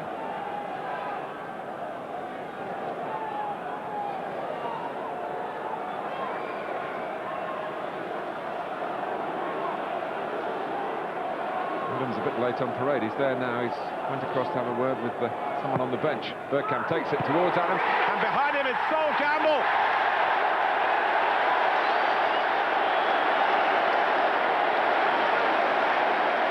To Arsenal, and that's a crushing blow to Newcastle and Bobby Robson. Well, the first attack of the second half, and it brings a vital, vital goal. And all he's done here, Sol Campbell, is win a battle of strength. No need to jump here. He just goes in, he's got to out-muscle him, stab his ass again. He loses out, as he did up at St James's recently, when Campbell powered in ahead of there. He does it again. That, I feel, will be the decisive goal in this cup tie. Sol Campbell twice has been to the semi-finals with Spurs. And of course, last year played against Arsenal in that stage of the competition.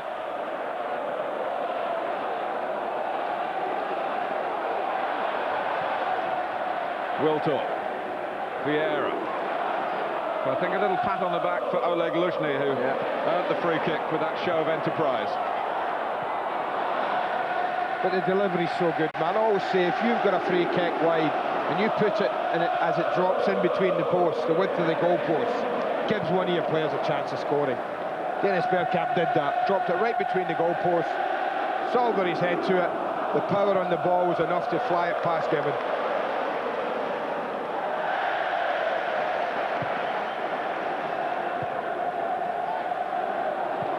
Nikos Davizas has had his problems in the recent games against Arsenal, and he was just found wanting there, as Andy quite rightly points out, in the Premiership game at St James's Park at the start of the month.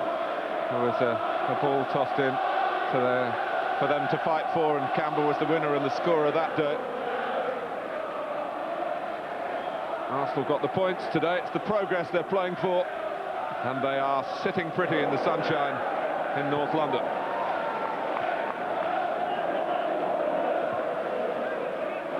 Hughes. Here's Drimondi. Edu. Ljungberg. Just down with him. Not quite so effective on the left foot when it comes to striking at goal. It was a bit of a tentative prod in truth from Freddie Ljungberg. And Arsenal on the front foot again. Vieira. Bergkamp.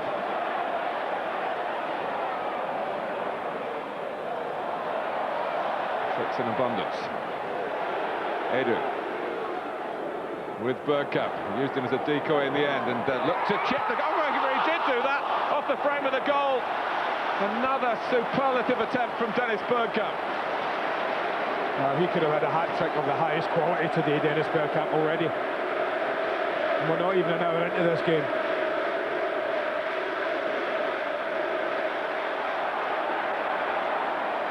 Two quite sublime attempts. One off the crossbar in the first half, and this is even better, because he's under more pressure. He's going away from goal, but somehow he manages to spin it back towards the goal, to beat the goalkeeper, but not the woodwork. Vieira. Wiltor on the right-hand side. Vieira used Campbell instead as the helper to get it to Sylvain Wiltor. Here comes Luzhny, here come Arsenal. They've regained the mood.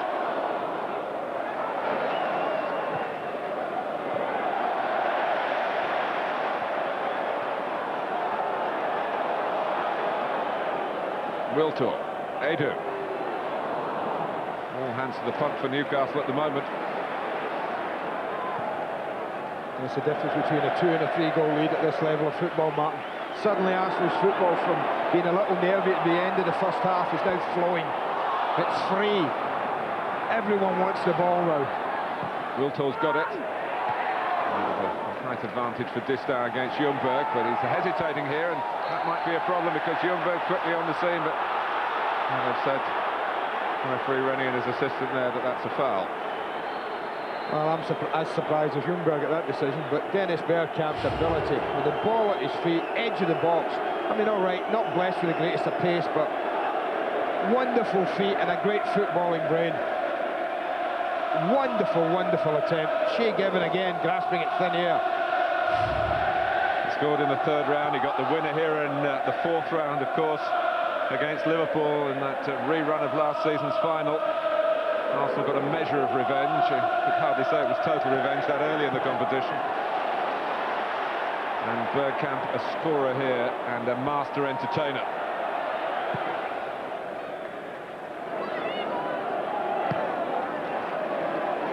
Edu. Wiltor. It's difficult for Dyer. You can tell he's had so little football, plus the illness, of course. Had to come off in a reserve game after only a few minutes in midweek. Missed training on Thursday. He's up there alongside Shearer. Between them is Campbell.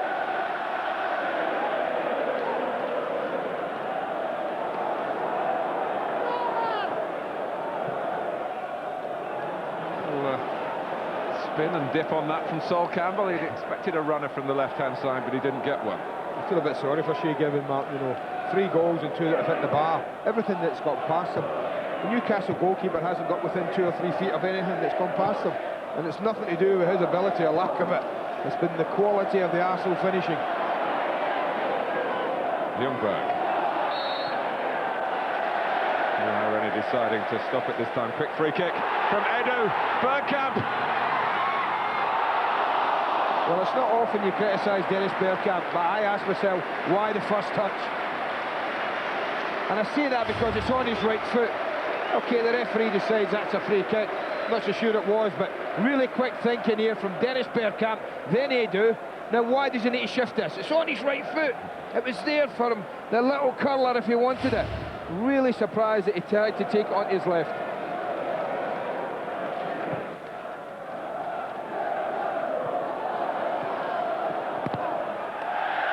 He wins the throw off Shearer.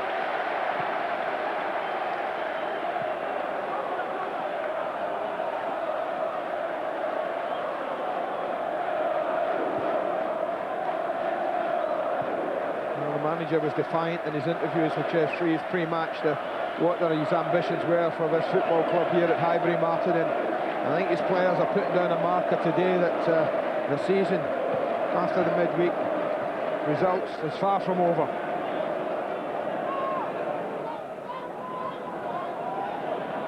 Raimondi. From Bergkamp again. He's the outside of the foot. And made time in the hurly-burly of midfield for Arsenal to play with composure again.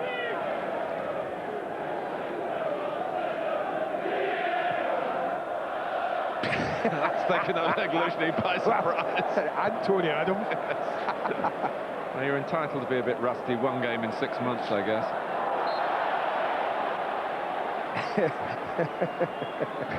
He's apologised to one or two.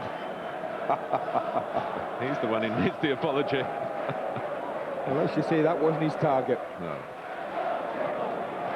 A slip here by Davizas. You can't afford that with Bergkamp around in this sort of mood. Davizas tried to get back at him.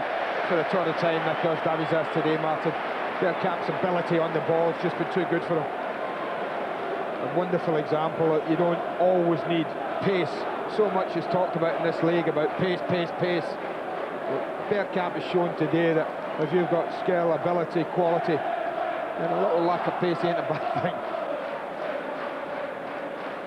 What he is a solidly made chap, 6 foot tall, strong as an ox. He can hold opponents off as he did Davizas then, and then employ his masterly techniques. You might see Edo's ability, Martin. Yep, you talked about it.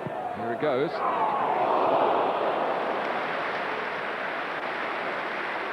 Well, he looks disappointed. This is close. It's only close to hitting the target, because what's she given? He's over. He's really comfortable. It's never threatening to be a goal. He looks a placer, though, rather than a Roberto Carlos, just bang it and hope that it swerves and dips.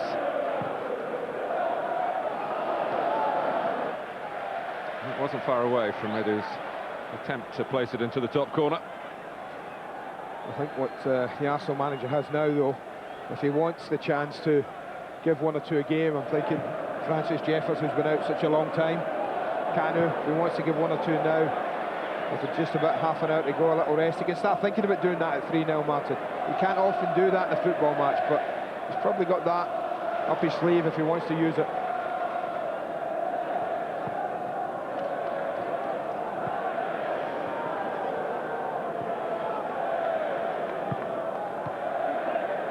Simole's now. Raimondi very central to that passage of play. Rather rueful end to it. Arsenal were scheduled to go to Manchester on semi-final weekend to play, of course, the mouth-watering Premiership game away to Manchester United. But their trip to Old Trafford now that weekend looks instead to face Middlesbrough in the FA Cup semi-final. Sunday, the 14th of April, and it's live for you on Sky Sports. Still half an hour to go. Vieira.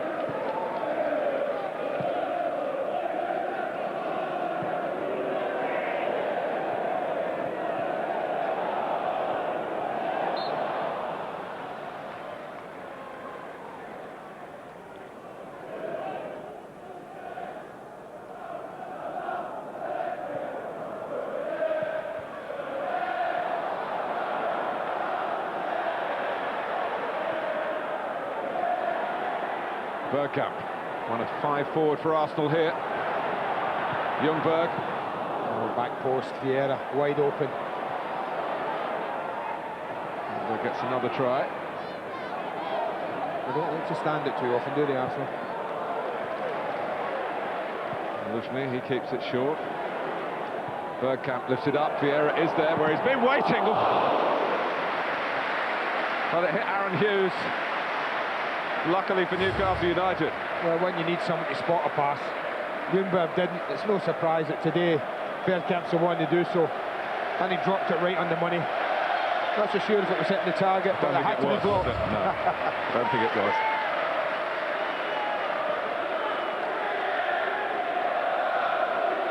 But Arsenal have a corner. They lead Newcastle by 3-0 in this 6th round FA Cup replay. Adams is there. Oh, handball. Yelling for handball.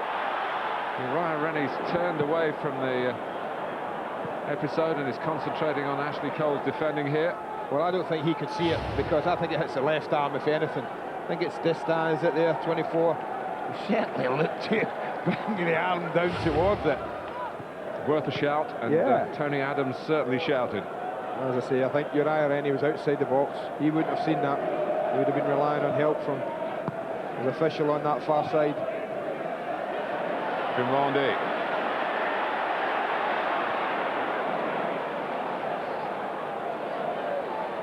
Dyer trying to curb Bergkamp unsuccessfully. Ljungberg.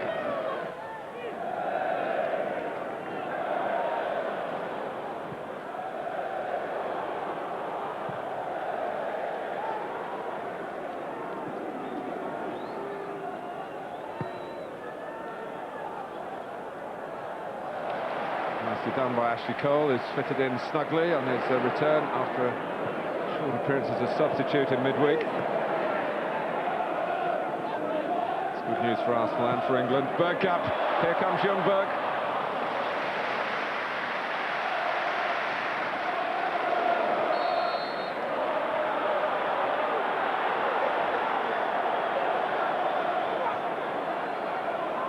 Whether Luzhny touched him, but he looked as though he wanted to touch him. Well, I think he went to win the ball. I mean, I don't think players go in here to absolutely hammer into players. I just think that sometimes referees are a little too anxious to get cards out. When Robert's played the ball, he's there on the attack, he skipped round them. I don't think anyone would have said anything about that or noticed anything about it.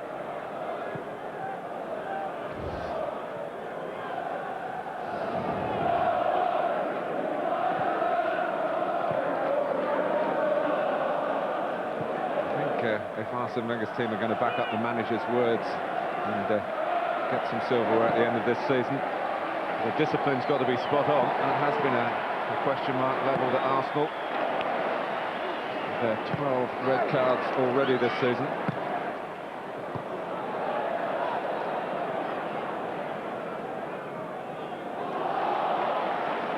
Edu. Now Ljungberg. Bergkamp booms it across to Wiltor. And Sylvain Wiltor slips Davies Ass.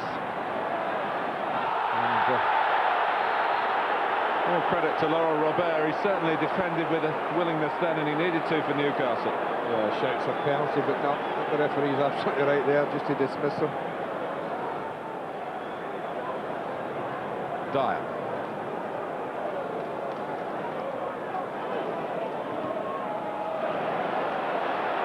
Some pulling there by Kieran Dyer. But Edu has left Dyer behind, and O'Brien. Well, unfortunately, Andy's teammates. Bergkamp. Showboat stuff at times, isn't it? It's comfort football, I would call it. Comfort in the fact that I think the players believe the game's over to the extent that they're trying things. They're attempting things that they maybe not tried at 2-0 or 1-0 on the match. There's a confidence about them, a belief that they've done the hard work.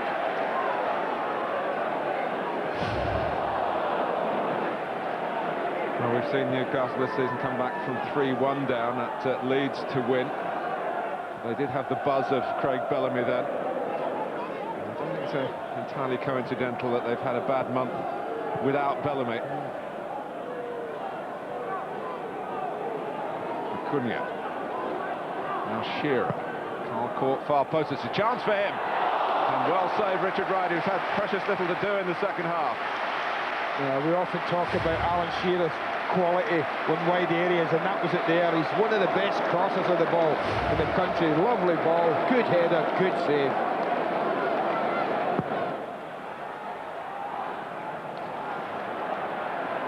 Robert. It's very good reaction defensively by Wiltor. You give Robert any extra second or two. We certainly defend as a team. I mean, most teams do leave a player up, but Arsenal had everyone with their outfield players back when they're defending corners. But I think it's a healthy respect for what Newcastle have got in that area, Martin.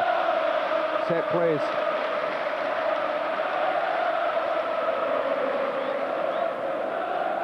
Hughes. Solana.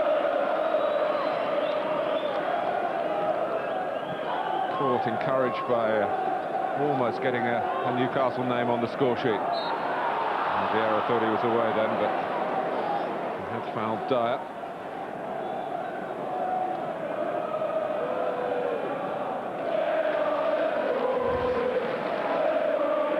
For viewers on Sky Sports Extra, player cam, Freddie Ljungberg now is in view. But this is Acuna.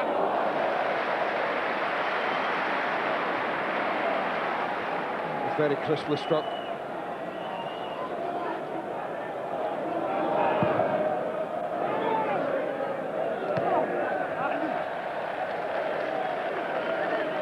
The freshness of Edu, he hasn't been involved in the senior side very much this season, is apparent today.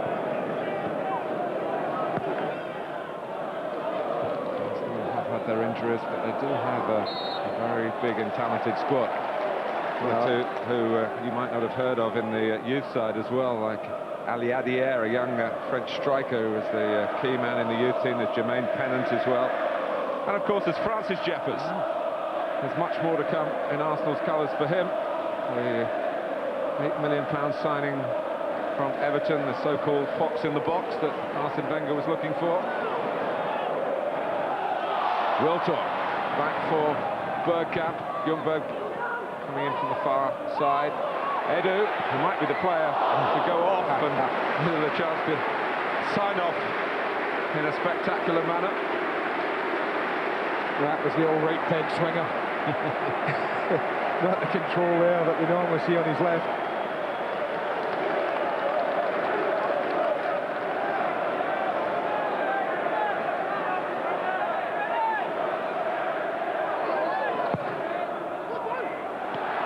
Away from Adams' eyebrows by Gibbon. The Republic of Ireland have got a midweek international against Denmark. So Gibbon will be called up for that. Francis Jeffers, another who played in Arsenal's reserve team in midweek to try and get some match fitness. Comes on for Edu.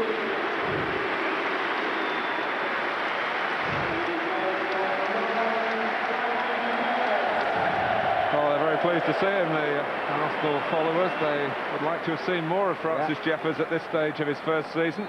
It has been an injury-hit campaign. He's got the one goal in the Premiership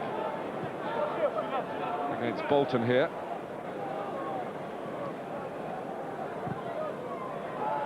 It's what you said earlier, Andy, a perfect opportunity, really. 20 minutes to go. Gives him a little run out at home in front of his own fans. And a pressureless situation really for him as well. He's not been told, go on, you need to get us a goal. Numbers don't matter so much these days with the squad system, but to have the number 9 at a club like Arsenal, look at the invasion. Look at the invasion Bergkamp's getting for taking the call.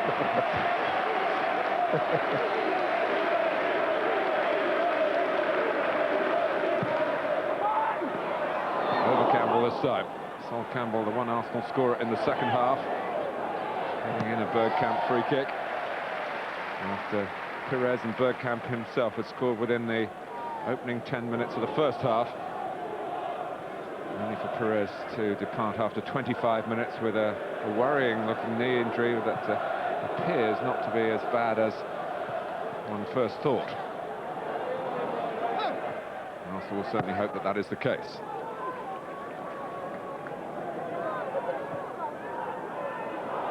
Robert. O'Brien, another of Newcastle's Republic of Ireland contingent. Aaron Hughes, who's not going to link up with Northern Ireland next week because Newcastle have got a league game on Good Friday against Everton. Got free kick by Arsenal. Vieira getting the head of the ball. He hasn't done that very often today.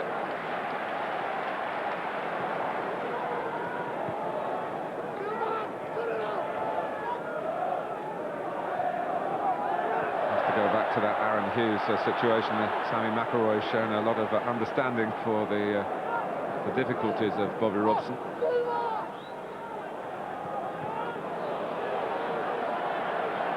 Grimondi. Arsenal with a chance to pick up the pace again. Wiltor. I think what's happening, I'm thinking of Francis Jeffers coming on as sub. What's harder, you know, is picking up the pace of the game, Matt. It's been flying about like that. You come on cold. It's difficult often to pick up the pace of the game for 5-10 minutes. Well, that's if you've been playing regularly, and of course Jeffers hasn't. So it's doubly difficult.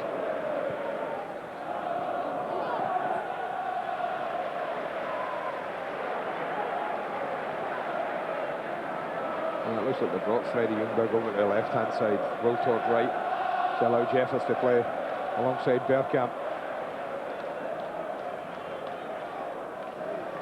I think Arsenal made the right decision not to take Dennis Bergkamp that long road trip that was a matter of conjecture to Turin. Whatever he could have done out there would have been in vain as it panned out, and they've shown the benefit today. Bergkamp is in the architect, really, along of course with Pires and the time he played.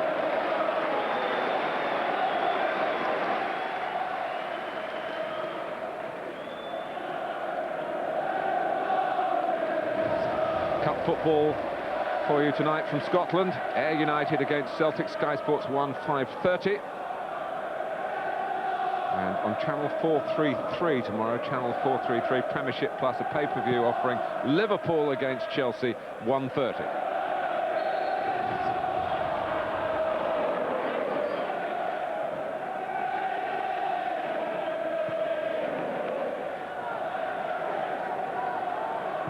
Distat.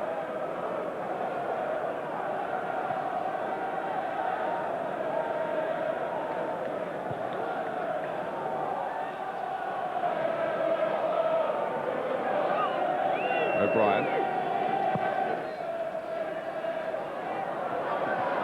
Shearer gets a touch, had to work hard to do that. Robert. Been quiet again, Robert. Hasn't really had much of an influence, particularly second half. He's certainly got the ability if this drops right, and it does. He's got a wonderful left foot, really cuts across the ball wickedly. Never threatening the goal.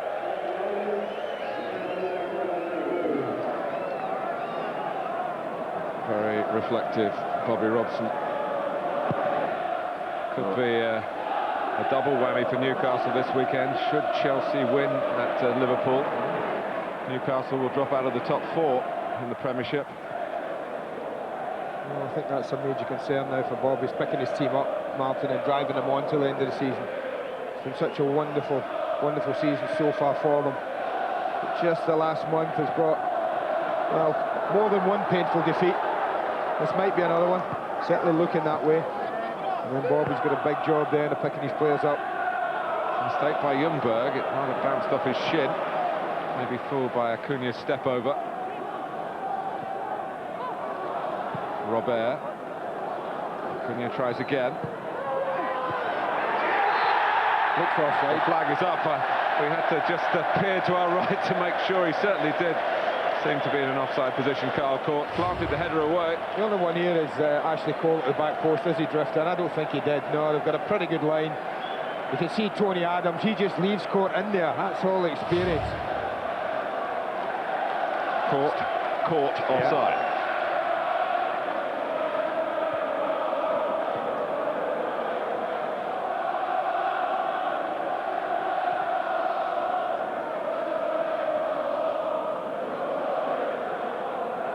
Grimondi. Bergkamp, Grimondi's onside. Is he going to pick the right ball here? Well, in the end, given stopped what was, I'm not sure it wasn't much of a shot, but it was going goalwards, shall we say. I think round pegs and square holes come to mind. Hughes.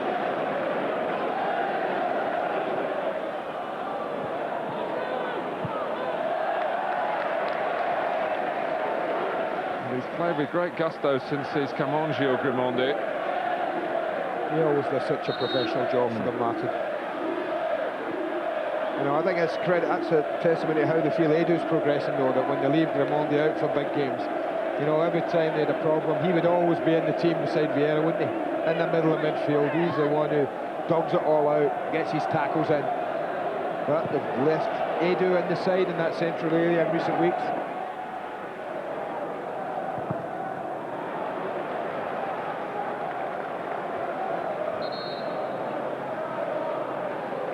Lee Dixon, part of that Arsenal team that beat Newcastle at Wembley in '98, and of course an FA Cup winner back in '93 against Sheffield Wednesday. There we go. New career, 37, right side midfield. Right side midfield. 38. 38. Oh. Yeah.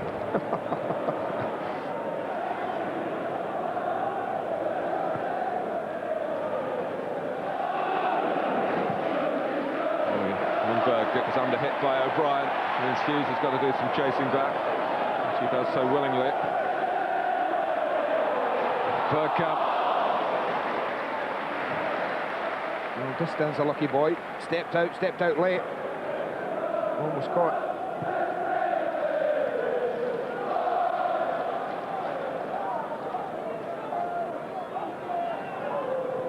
Robert. Grimaldi's there again.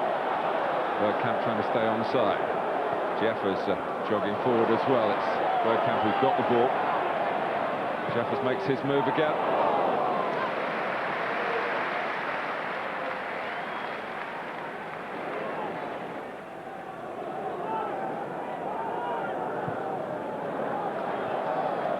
Idea by Robert. Maybe not much more than a token run by Alberto Solano. Well, Cole was always boss. Decided he would defend properly, keep himself goal side. Formality in the end.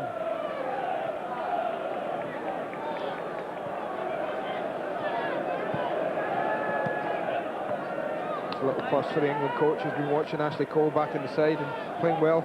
Another, I think, with Ferdinand being out, Martin, is the form again, continue good form of Sol Campbell. I think, again, I talked about him last week at Villa Park, how great form he's been in, I think, all season. And again, he's taken that into today's game. I might try and grab Sven before he leaves, so we can get the lowdown on what the squad's going to be.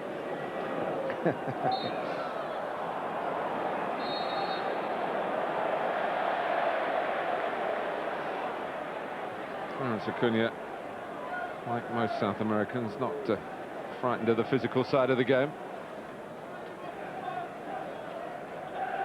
Player cam now on my Sky Sports Extra. Interactive attributes following Carl Court.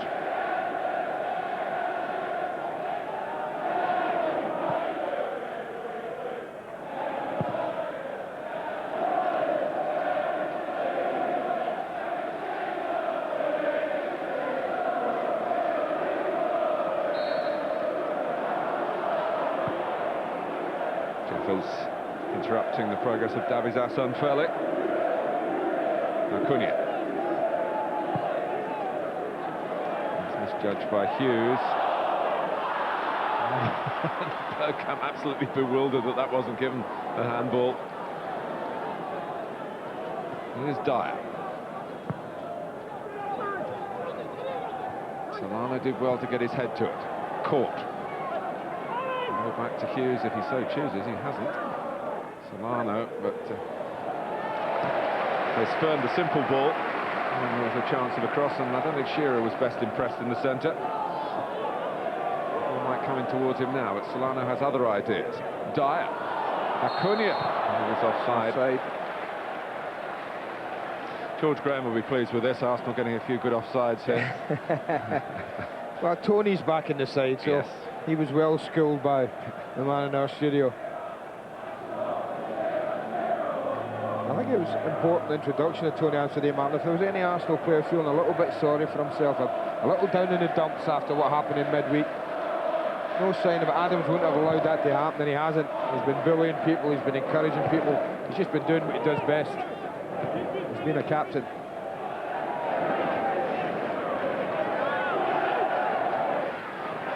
Solano working back.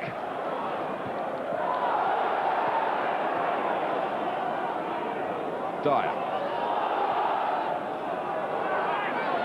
Sure, a chance to cross on the right again. And, Adams picking up Campbell, congratulating him on the clearance.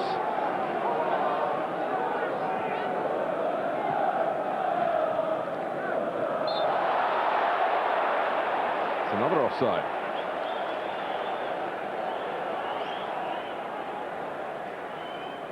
Well, this is Brian Kerr, a young Scotsman who's made 2 previous appearances as a substitute for Newcastle. One lasted a minute, and the other, more recent, in the 4th round of the FA Cup at Peterborough, lasted 2 minutes.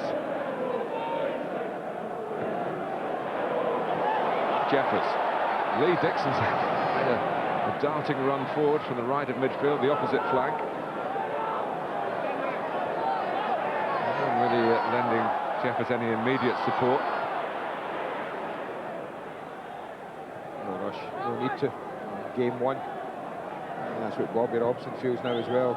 Giving the young lad maybe 7 or 8 minutes to go in. Go alongside people like Vieira. Go and have a little sample of it, son. See what you like think of it.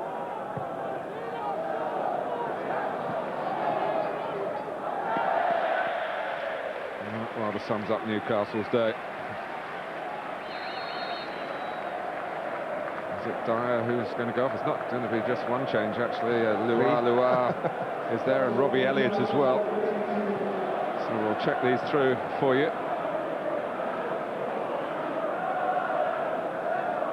Trouble is, we can't see the ball. Nor can the players. Players can't either. Clarence Acuna's had a call from the public address announcer to come off. So Kieran Dyer staying on, which is pleasing for himself and for Newcastle and for Sven-Göran Eriksson. Carl Court gives way to Luar,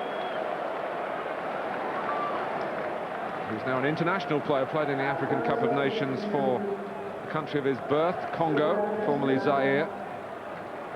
And it's Robbie Elliott to have a little run out at left back, his usual position in place of Distin.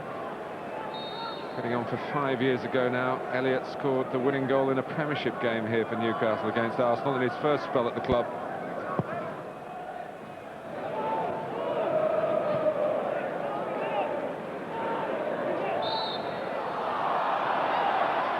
Free kick given against Jeffers.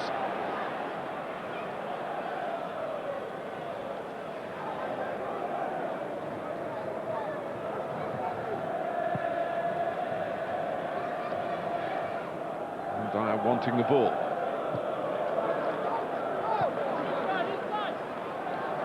Robert.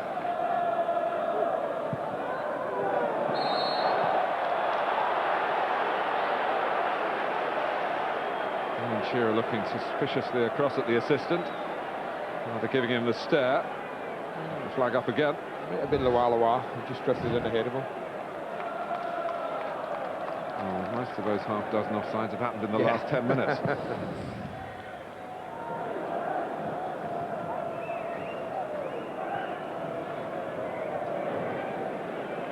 Hughes.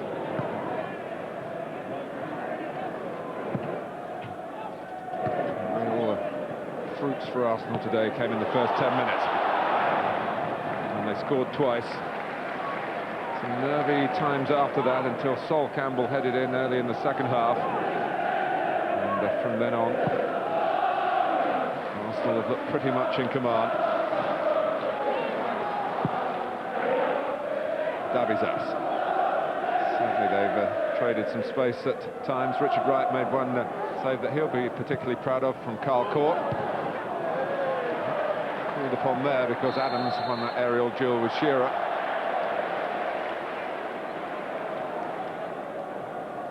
Will we see Tony Adams next season? Will we see him next week? Well, he certainly got through this game well enough, but it's been a game that suited him, as George Graham said. He's played against 2 lads that have stood up there and wanted to contest it with Tony. That suits him.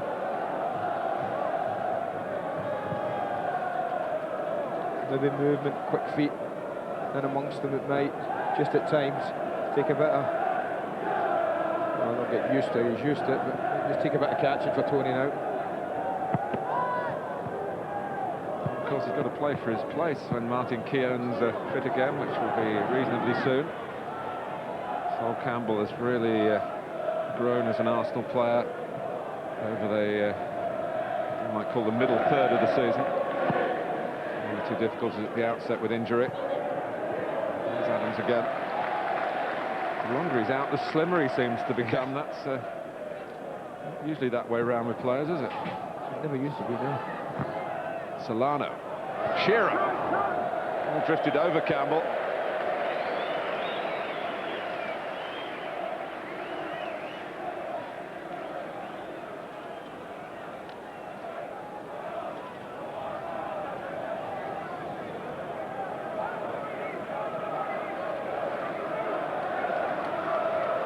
Scrutinising every event. Arsene Wenger is not one for idle chit-chat when games are going on, even when his team is as comfortable as it is in this situation.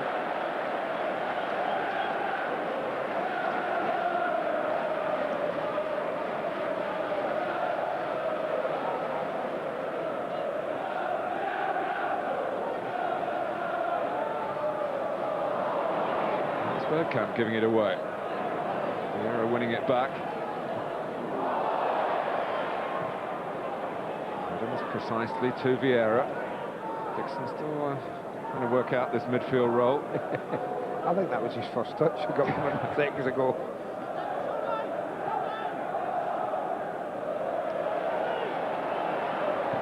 Vieira. Now Dyer. Loa. Quite the angle in that at the end. He's quick, Dyer, but he ain't that quick. But that's good news again. I'm talking about Dyer's fitness. The England coach will be happy to see that 89th minute that Kieran Dyer's still going and going well. It's been a good response for Arsenal from what happened in midweek. It wasn't a great night Wednesday for the Champions League and the format of the competition. It certainly wasn't a great night for the Gunners. They've been fully focused, and maybe this was exactly the right kind of fixture to come back to. Home FA Cup quarter-final. Newcastle will feel that their chance really was at home 2 weeks ago. It's been a difficult game for Uriah Rennie to referee.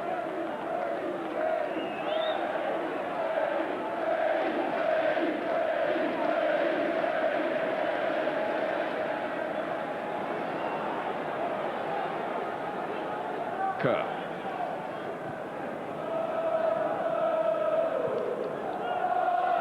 And there's the young Scotsman again. Hughes. Solana. Shearer. Not sure what was in his mind there. Behind him was Loa. Shearer still working the angle well. And still fully concentrated Adams, who thought Shearer was offside in the first place. But didn't dwell on that, still got his challenge in.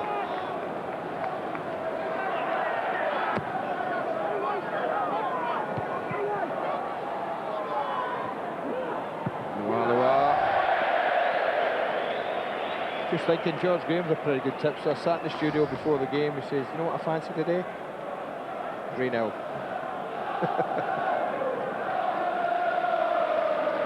He'll be cursing that he didn't invest a few shekels on that. I wonder what the odds were.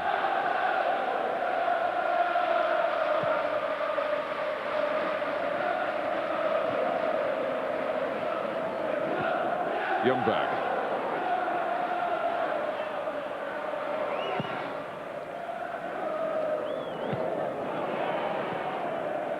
Lovely glancing touch by Bergkamp, and Ljungberg still with energy to burn in stoppage time. It's amazing how you find the energy when you're 3-0 up. And you're virtually through to the semi-finals of the FA Cup. Loa. Backed away by Luzhny. It's all that's necessary in the circumstances. Well, the treble may have gone, but the dream of the double is still very much alive for Arsenal. They go to Old Trafford in 3 weeks' time, not now to face Manchester United in the Premiership.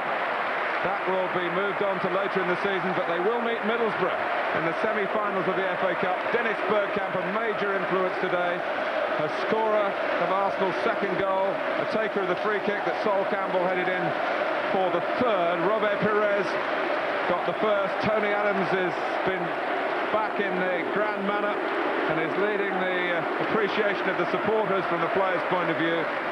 Newcastle, you have to say, didn't take their chance at home 2 weeks ago, unable to hit the heights that they showed at Highbury in the Premiership. Out of Europe, but still going forward in the FA Cup. Arsenal. And there's still so much more to come on Sky Sports today. Throughout the afternoon, of course, you can keep up to date with everything that's happening in the world of football and beyond in Soccer Saturday. That's 2:30, and at 5:30 tonight, right on the back of that, there's more live football from the Scottish Cup this time. We've got the semi-final between Ayr and Celtic. On 2 now, there's live rugby union coverage of England's Six Nations match against Wales, and later tonight there's live Test cricket. Coverage of the second Test between New Zealand and England continues. That's at 10:30 on Sky Sports 2. We've live US Tour Golf tonight on 3, the third day of the Players' Championship. Nick Faldo's still going very well. That's from 6:30 tonight. And on Sky Sports Extra, there's live Spanish football. Real Betis meet Sevilla tonight at 8:30 on Sky Sports Extra.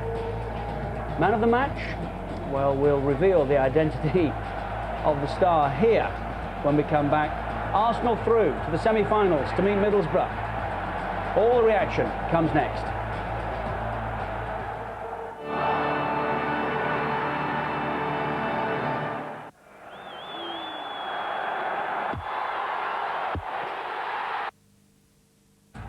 Well, the man of the match, no doubt really was there, Dennis, who was a real menace today from start to finish, and here he is with Jeff Shreves.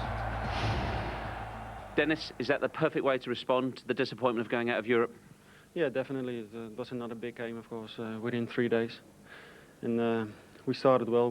We managed to switch it on during the week. And yeah, we started well, and 2 early goals, and that was it, I thought. Was that always the plan, or did it just happen that way, to blast at them right from the whistle? No, we knew, well, we got enough experience in the team and in management that we know we have to respond in such a way. You can't just wait and let the game come to you. You have to go out there yourself and try as hard as possible, and that's what we tried, and we managed to do it. And as I said, it cost a lot, of course, in the first 20 minutes, but yeah, we got the goal, so we were rewarded by it. I wouldn't for 1 minute criticise you, but could you or should you have had more than one goal today? Yeah, of course, yeah. I mean, the space was there and the chances were there, so I think when you look at your own performance, you could have done better, but overall it was quite good, I thought. You've got a terrific record in the FA Cup, something like 11 goals in 25 games. Do you have a special feel for this competition? Well, I enjoy this. I enjoy this because you don't know these sort of cup competitions in other countries where I've played. So this is something special. You experienced it, and you want to go all the way again. And does that make up to the fans the disappointment of Villa Park if you go on to win it? Well, hopefully. I think we've proven over the years that we really enjoy this competition and we really want to do well in. So each year is another year, and we just want to go all the way. It's a team game, but how good was it to have Captain Tony Adams back? Well, very good, not only on the pitch but in the dressing room as well. He really keeps you going, and it's just, as I said before, a lot of experience in the team, and he showed that again. Next to Sol Campbell, I think it's very difficult for opponents to score goals then. Middlesbrough in the semi-finals, are you confident going into that game? Well, it's a semi-final, and they've proven that they are there. So yeah, they're a good side as well. We have to be sure of that and be careful of that. So we are confident now, and one more game and we're in the final. So we have to be focused on that. Well, it was a good job. Well done today. You are the AXA man of the match. Well done, Dennis. Thank you.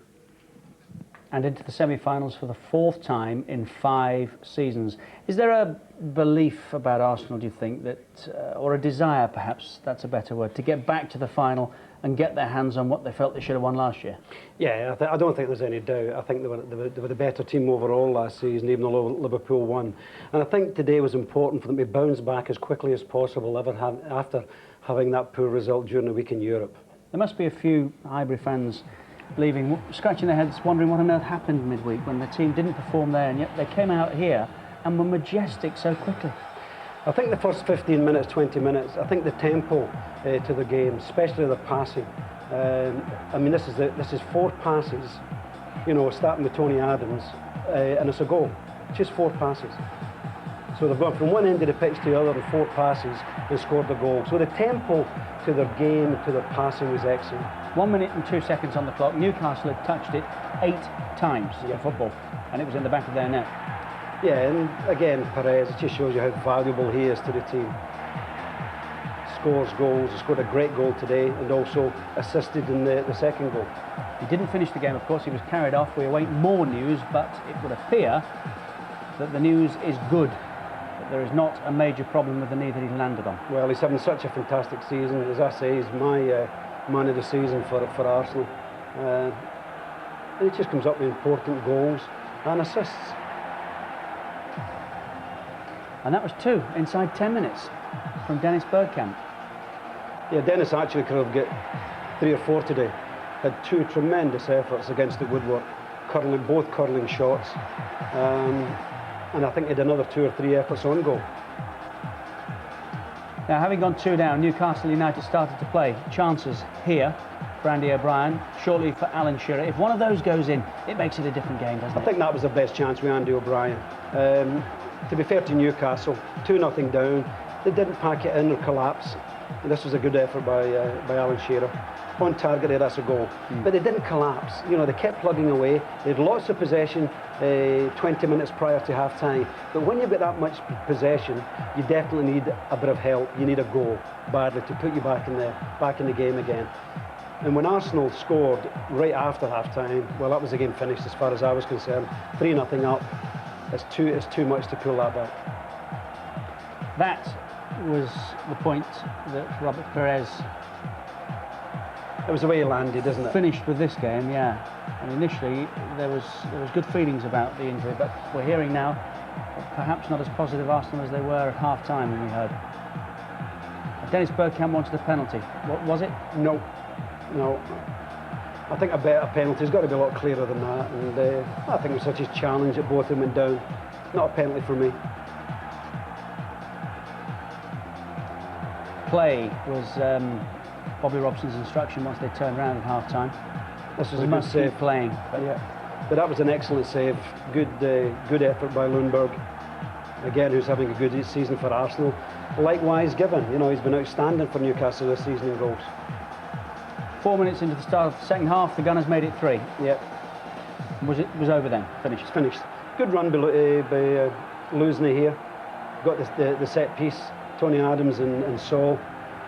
I mean, I honestly would give them 10 goals each with the number of games they play. I'd be looking for them to score a bit of double figures because they're both tremendous in the air, very, very good at set pieces.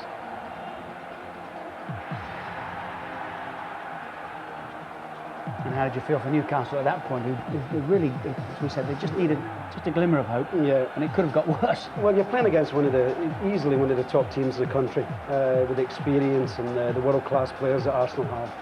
You know, to think you're going to come back being 3-0 down, you know, it's almost impossible. They needed a goal. This is a good header. I thought the goalkeeper should have held it. Yeah, he could have held that with one hand, I think. But comfortable victory for Arsenal, really. I expected it to be a bit closer. Well, it's Arsenal and Middlesbrough in the semi-finals. That's our live semi. If you like watching Arsenal play, and I think almost everybody does these days, it's live on Sunday, April the 14th from Old Trafford. Middlesbrough against Arsenal. Of course, Fulham meet Chelsea in the other semi. We've heard what George Graham's had to say about it. We'll hear from both managers when we come back. Desperately disappointing day for Bobby Robson, but he's absolutely delighted.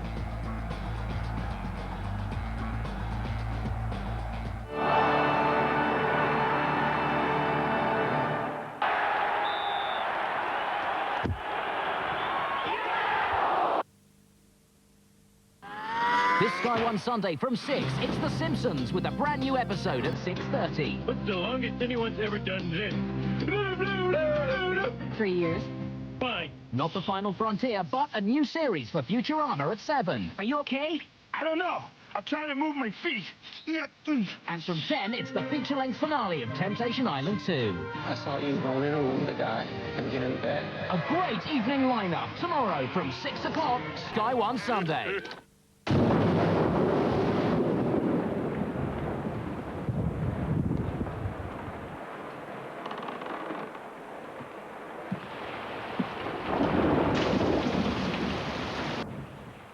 With its intelligent protection system, the Ford Mondeo is one of the safest places to be. And now it comes with the added security of 0% finance over 3 years. Ford. Designed for living, engineered to last. I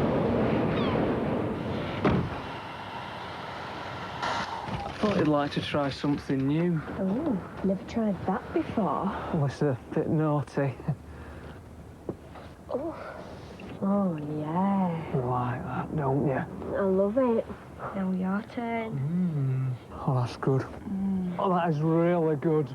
Yeah, should we see if Jeanette and Dave fancy a bit? New from McDonald's, Cadbury's Cream Egg McFlurry. I bought that 60 years ago, back in 2002. I won £2,000 a month. For the rest of my life, I splashed out on one of those old-fashioned laptops. I got my first set of hover boots. I went to all the best restaurants. The world was my oyster. What was the best thing? Oh, I think this month's plastic surgery's gone quite well. Granny? Win £2 a month for life with the new Cash for Life scratch card from the National Lottery.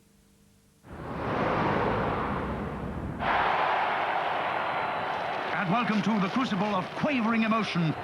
An exposition of exquisite skills. Oh, mayhem! Bullet header! Fantastic acrobatics! The volley! Ah, classical finish! Goal! Look in special selected packs of Quavers, Monster Munch and French fries and start collecting your free Merlin Premier League football stickers. All the top players and not a referee in sight.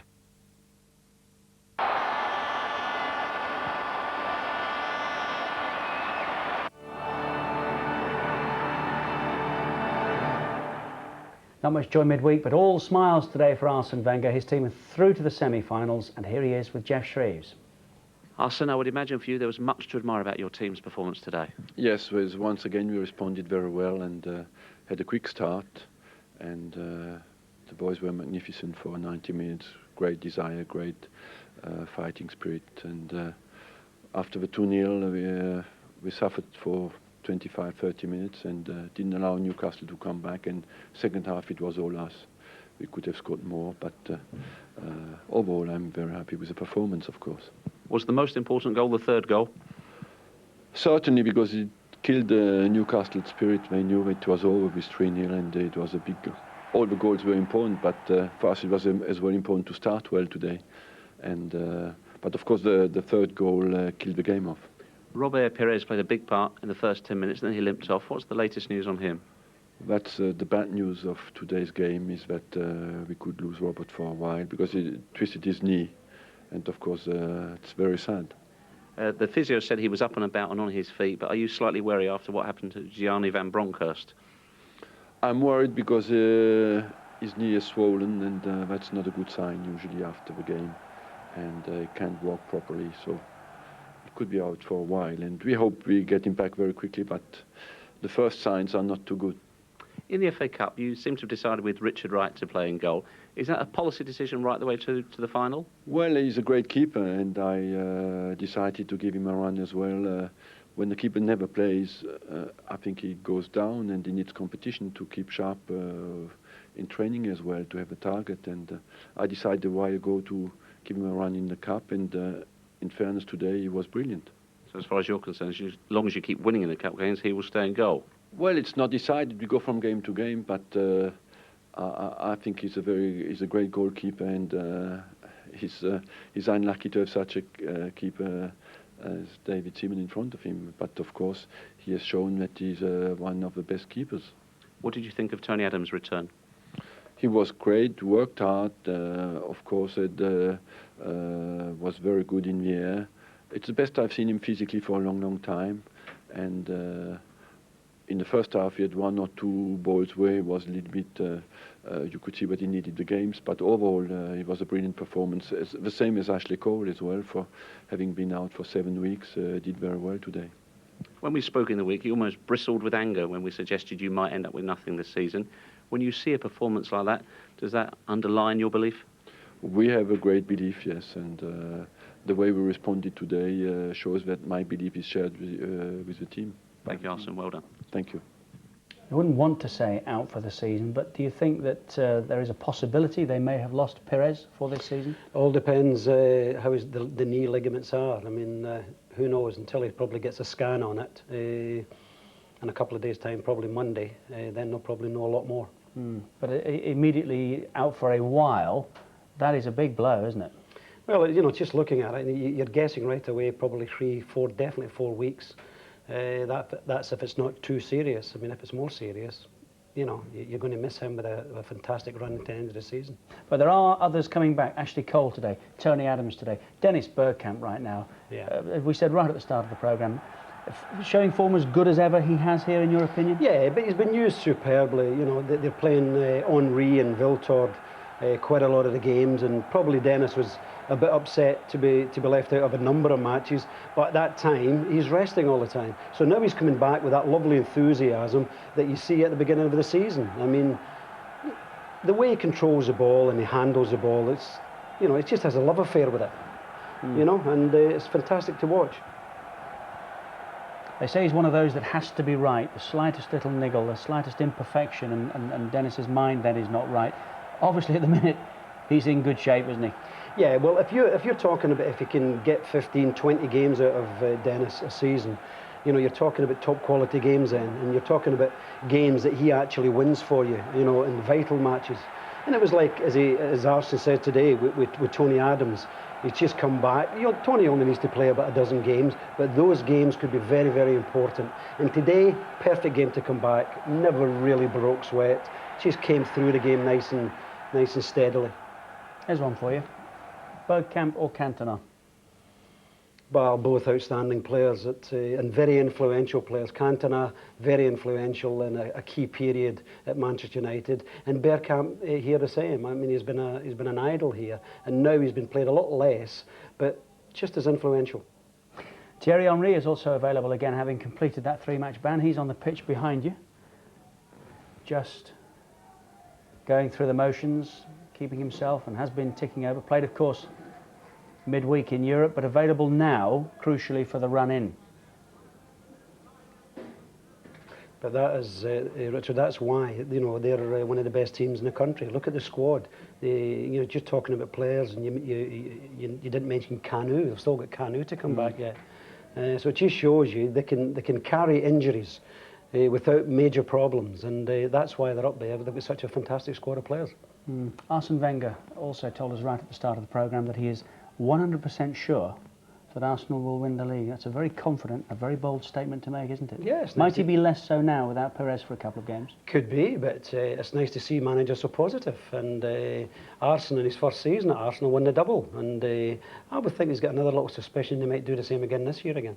And coming second so often as they have in the last 3-4 years since then, ultimately, what does that do to your mind?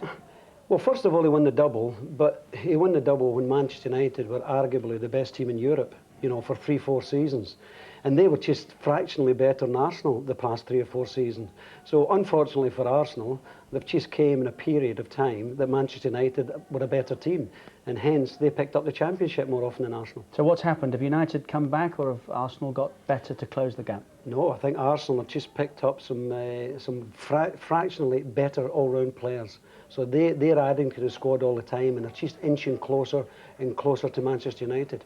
Do you enjoy watching them play as much as the rest of us? Fantastic. I mean, they really are exciting.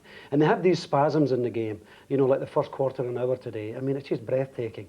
And then they have a dull period, you know, where Newcastle come into the game today. But then they get the third goal, and then they just pass the ball. The movement and passing, and the pace of the pace of some of their players. I mean, it's frightening at times. We haven't spoken about Newcastle United yet. We will do in a moment. Before that, let's hear from Bobby Robson with Jeff Shreves. Bob, can you find the words to express your disappointment? No, it's been a sad day for us, really. I think some of our fans got up about 4 o'clock this morning. I think we got up at 12:15, 15 minutes after kick-off. So we got off to a bad start, a wretched start, and we're never able to get back into the game. The simple solution is just to say that Arsenal on the day were far better than we were. Far more intelligence, far better movement, took their chances well, defended better than we did, and we've lost to the better side. Without any recriminations or criticism of the players, because I've got to pick up the players again. We're 4th in the league. We have a match on Friday against Everton. I've got to pick up those players who are very despondent, I have to say that, and they're very dispirited, and they're sick about what's happened, because we know the importance of this particular match to Newcastle United, and those marvellous fans of ours. I can't say we've let them down, but we've played badly, not on purpose, but Arsenal were far too good for us. They had a genius in Bergkamp. We didn't have a genius. The one plus from our point of view, from my game, is that Kieran Dyer, after 2 months, with very little training, I think, has had a masterful little game. He's lasted 90 minutes, didn't expect him to, and he joined in and he passed it well and he worked and he's given a nice little performance. So he's a plus for us. Will he be in England squad that's likely to be announced later on? Well, I don't pick the England squad, but I think Sven had a word with me before the game, and I think would like to invite him, not to play him, because he can't play 2 games in 1 week. I mean, that's the specialist's order and decision to us. So there's no way that Kieran Dyer can play for England if Sven even wanted him to on Wednesday. But if he wants to join in and go with the England team, that's fine by me. We'll get him back midweek. You're generous in defeat, but do you feel perhaps you could have done better with the chances you did have? Andy O'Brien, Alan Shearer's chip? Yeah, there were certain passages of play where we did all right, you know. They took their chances. You know, and we, again, Bergkamp had a bit of luck on the turn in midfield for the first goal. He laid a lovely pass and Pires struck it home. But Andy O'Brien should have done better with the header. Alan thinks he should have done better with the chip, which just went wide. Court got in and didn't know what to do with it. You know, he neither shot nor centred. Little Dyer got in and got his shot blocked. Laurent hit a free kick in the first half, which the goalkeeper made a very good save with. So we had those little bursts of passages of play in the first half. We needed a goal. Half-time, few harsh words, needed to get the first goal in the second half. If we get it, we have a chance. If they get it, we have no chance. And we defended badly on the free kick again. Again, you know, we're letting the defender get in front of the defending player and heads, not a free ball, but gets to the ball first. We can't defend like that. So we 3-0 down, out of the FA Cup.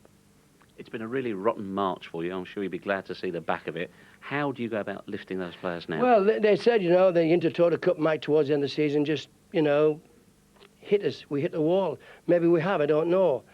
Although lately, in the later stages of a game, we've picked up and done very well. We've had lots and lots of energy and high morale. But to answer your question, we stick together. We're a strong family. We've got to get people back on track. Bellamy is close to coming back, I think. Court is getting a little bit better.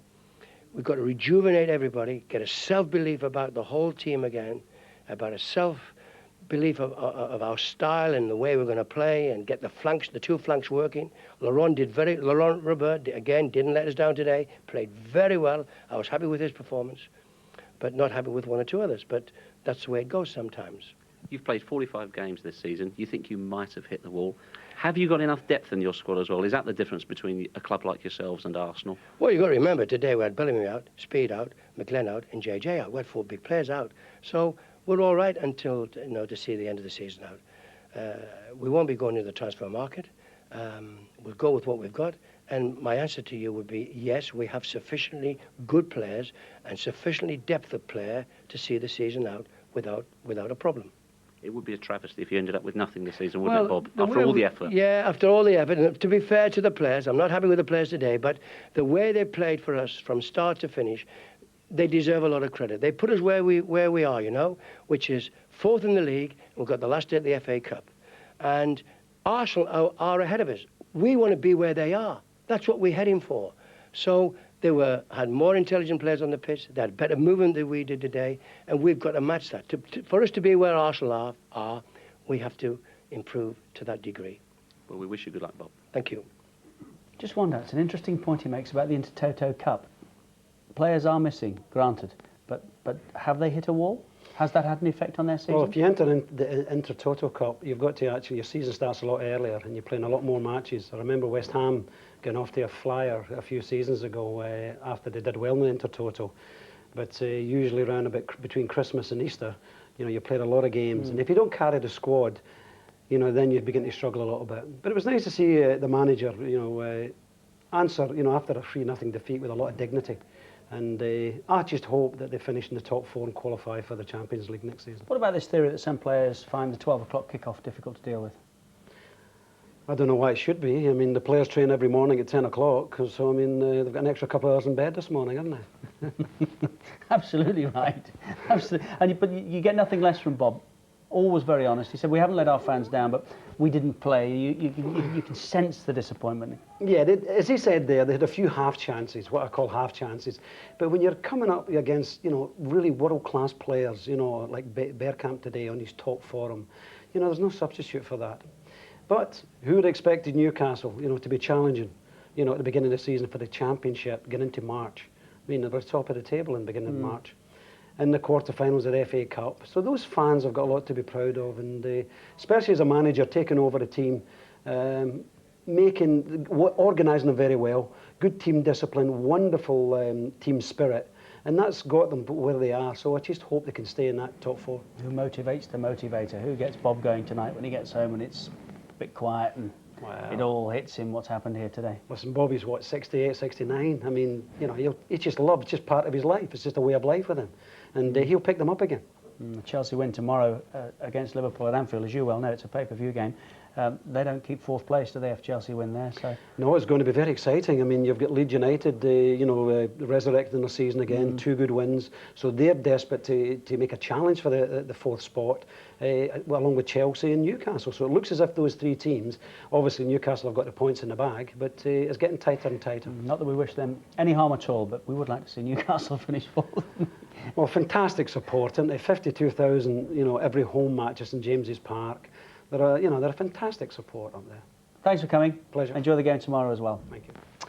Right, so much more to come from Sky Sports today. We've got Soccer Saturday on the way. Jeff Stelling and the team, results, final scores, good conversation and entertainment throughout the course of the day, followed at 5:30 by the Scottish Cup semi-final between Ayr United and Celtic. That's on Sky Sports 1. On 2 now, there's live coverage of England's Six Nations match against Wales. And later tonight, Test cricket. Coverage of the second Test between New Zealand and England continues from 10 o'clock on Sky Sports 2. There's live US Tour Golf coming up on Sky Sports 3 tonight. Nick Faldo going very nicely in the Players' Championship. We've got day 3 from 6:30 on Sky Sports 3. And on Sky Sports Extra, there's live Spanish football. Real Betis meet Sevilla. That's at 8:30. It's Liverpool against Chelsea tomorrow in that pay-per-view game. George will be back then with Marcus Buckland. And Super Sunday takes us to Craven Cottage for Fulham against Spurs. That's tomorrow. Here today, Arsenal took another giant step towards closing in on the double. We'll see you tomorrow. Thanks for your company.